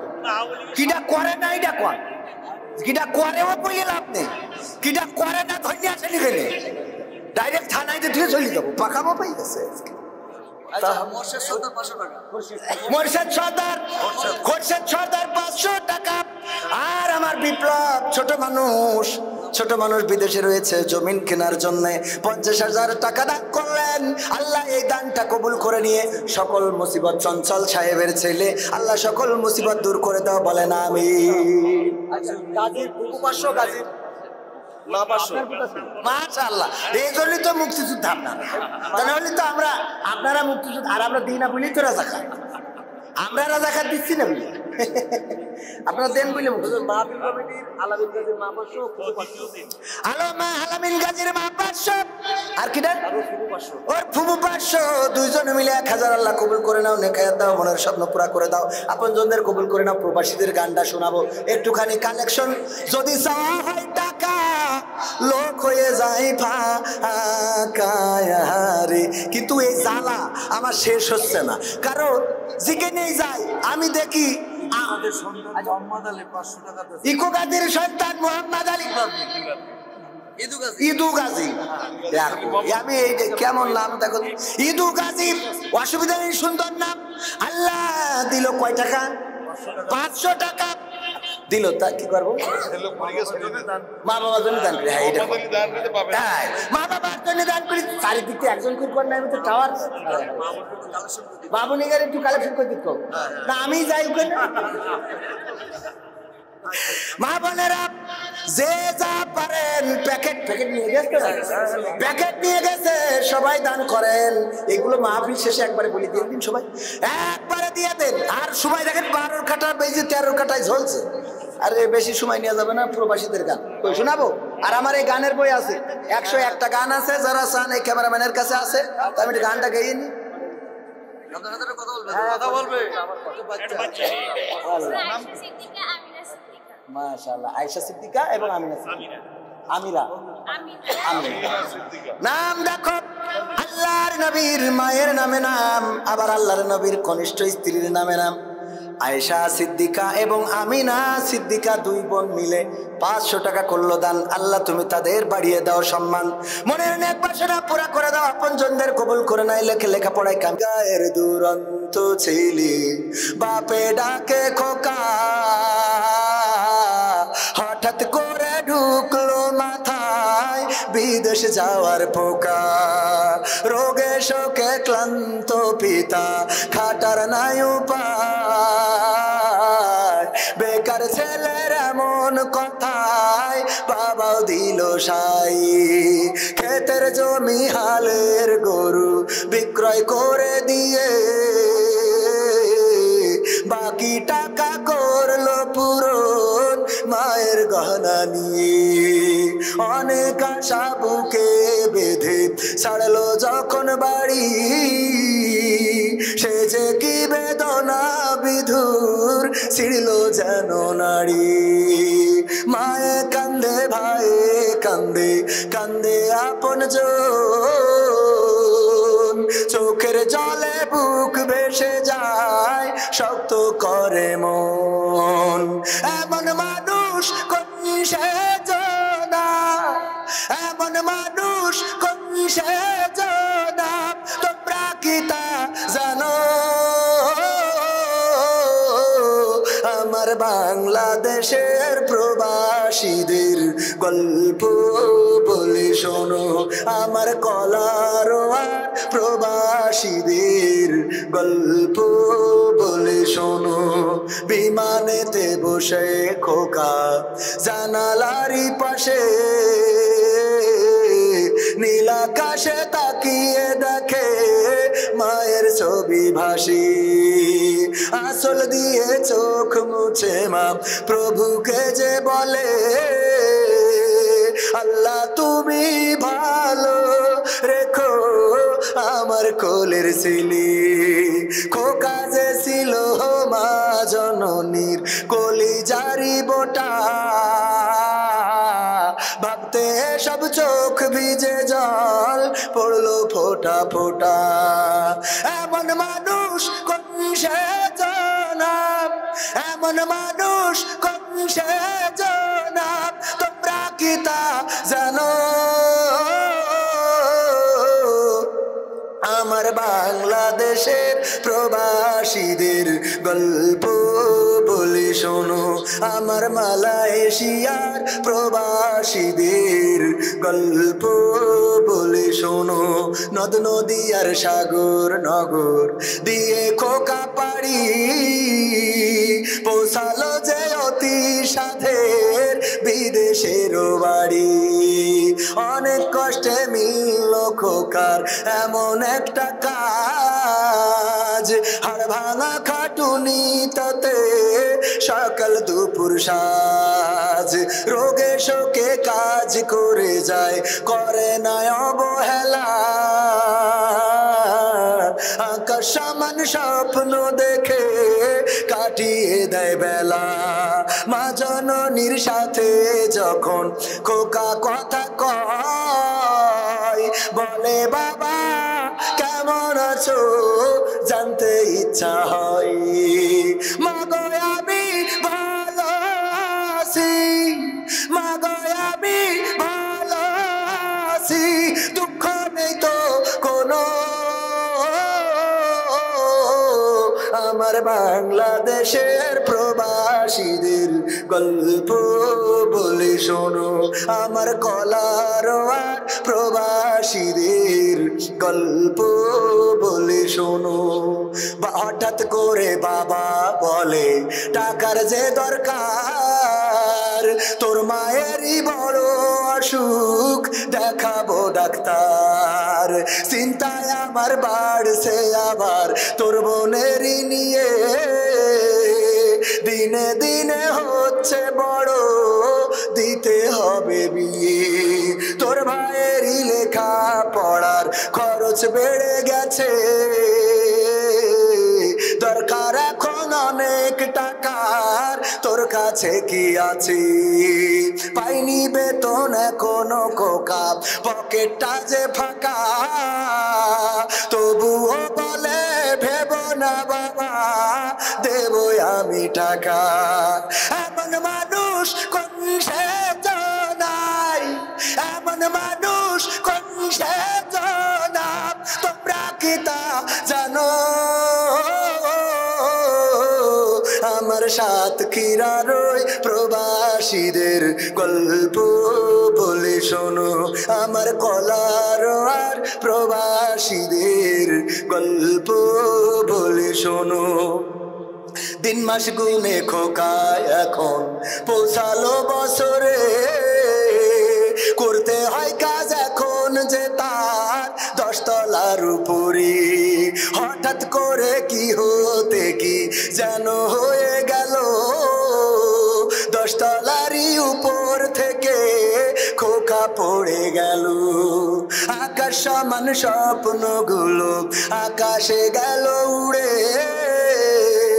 দেহ থেকে প্রাণ পাখিটাও গেল যে ভাই ছিড়ে।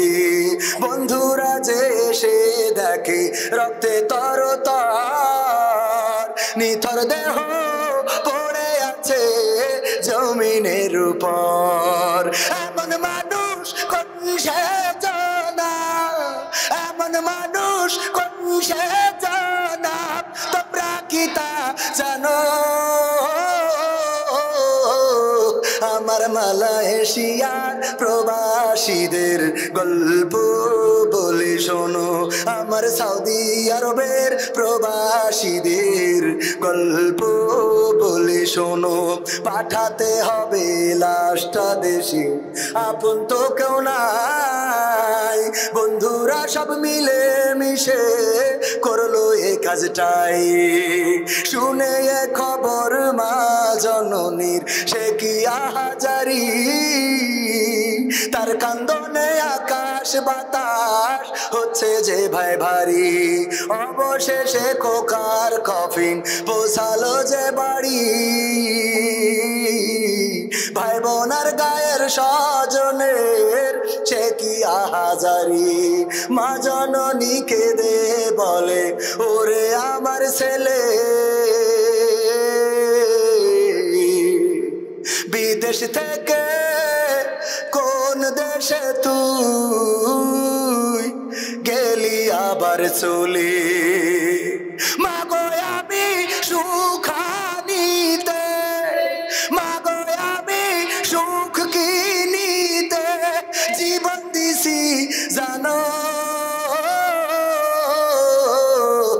আমার বাংলাদেশের রেমিটেন্স যোদ্ধাদের গল্প বলে শোনো।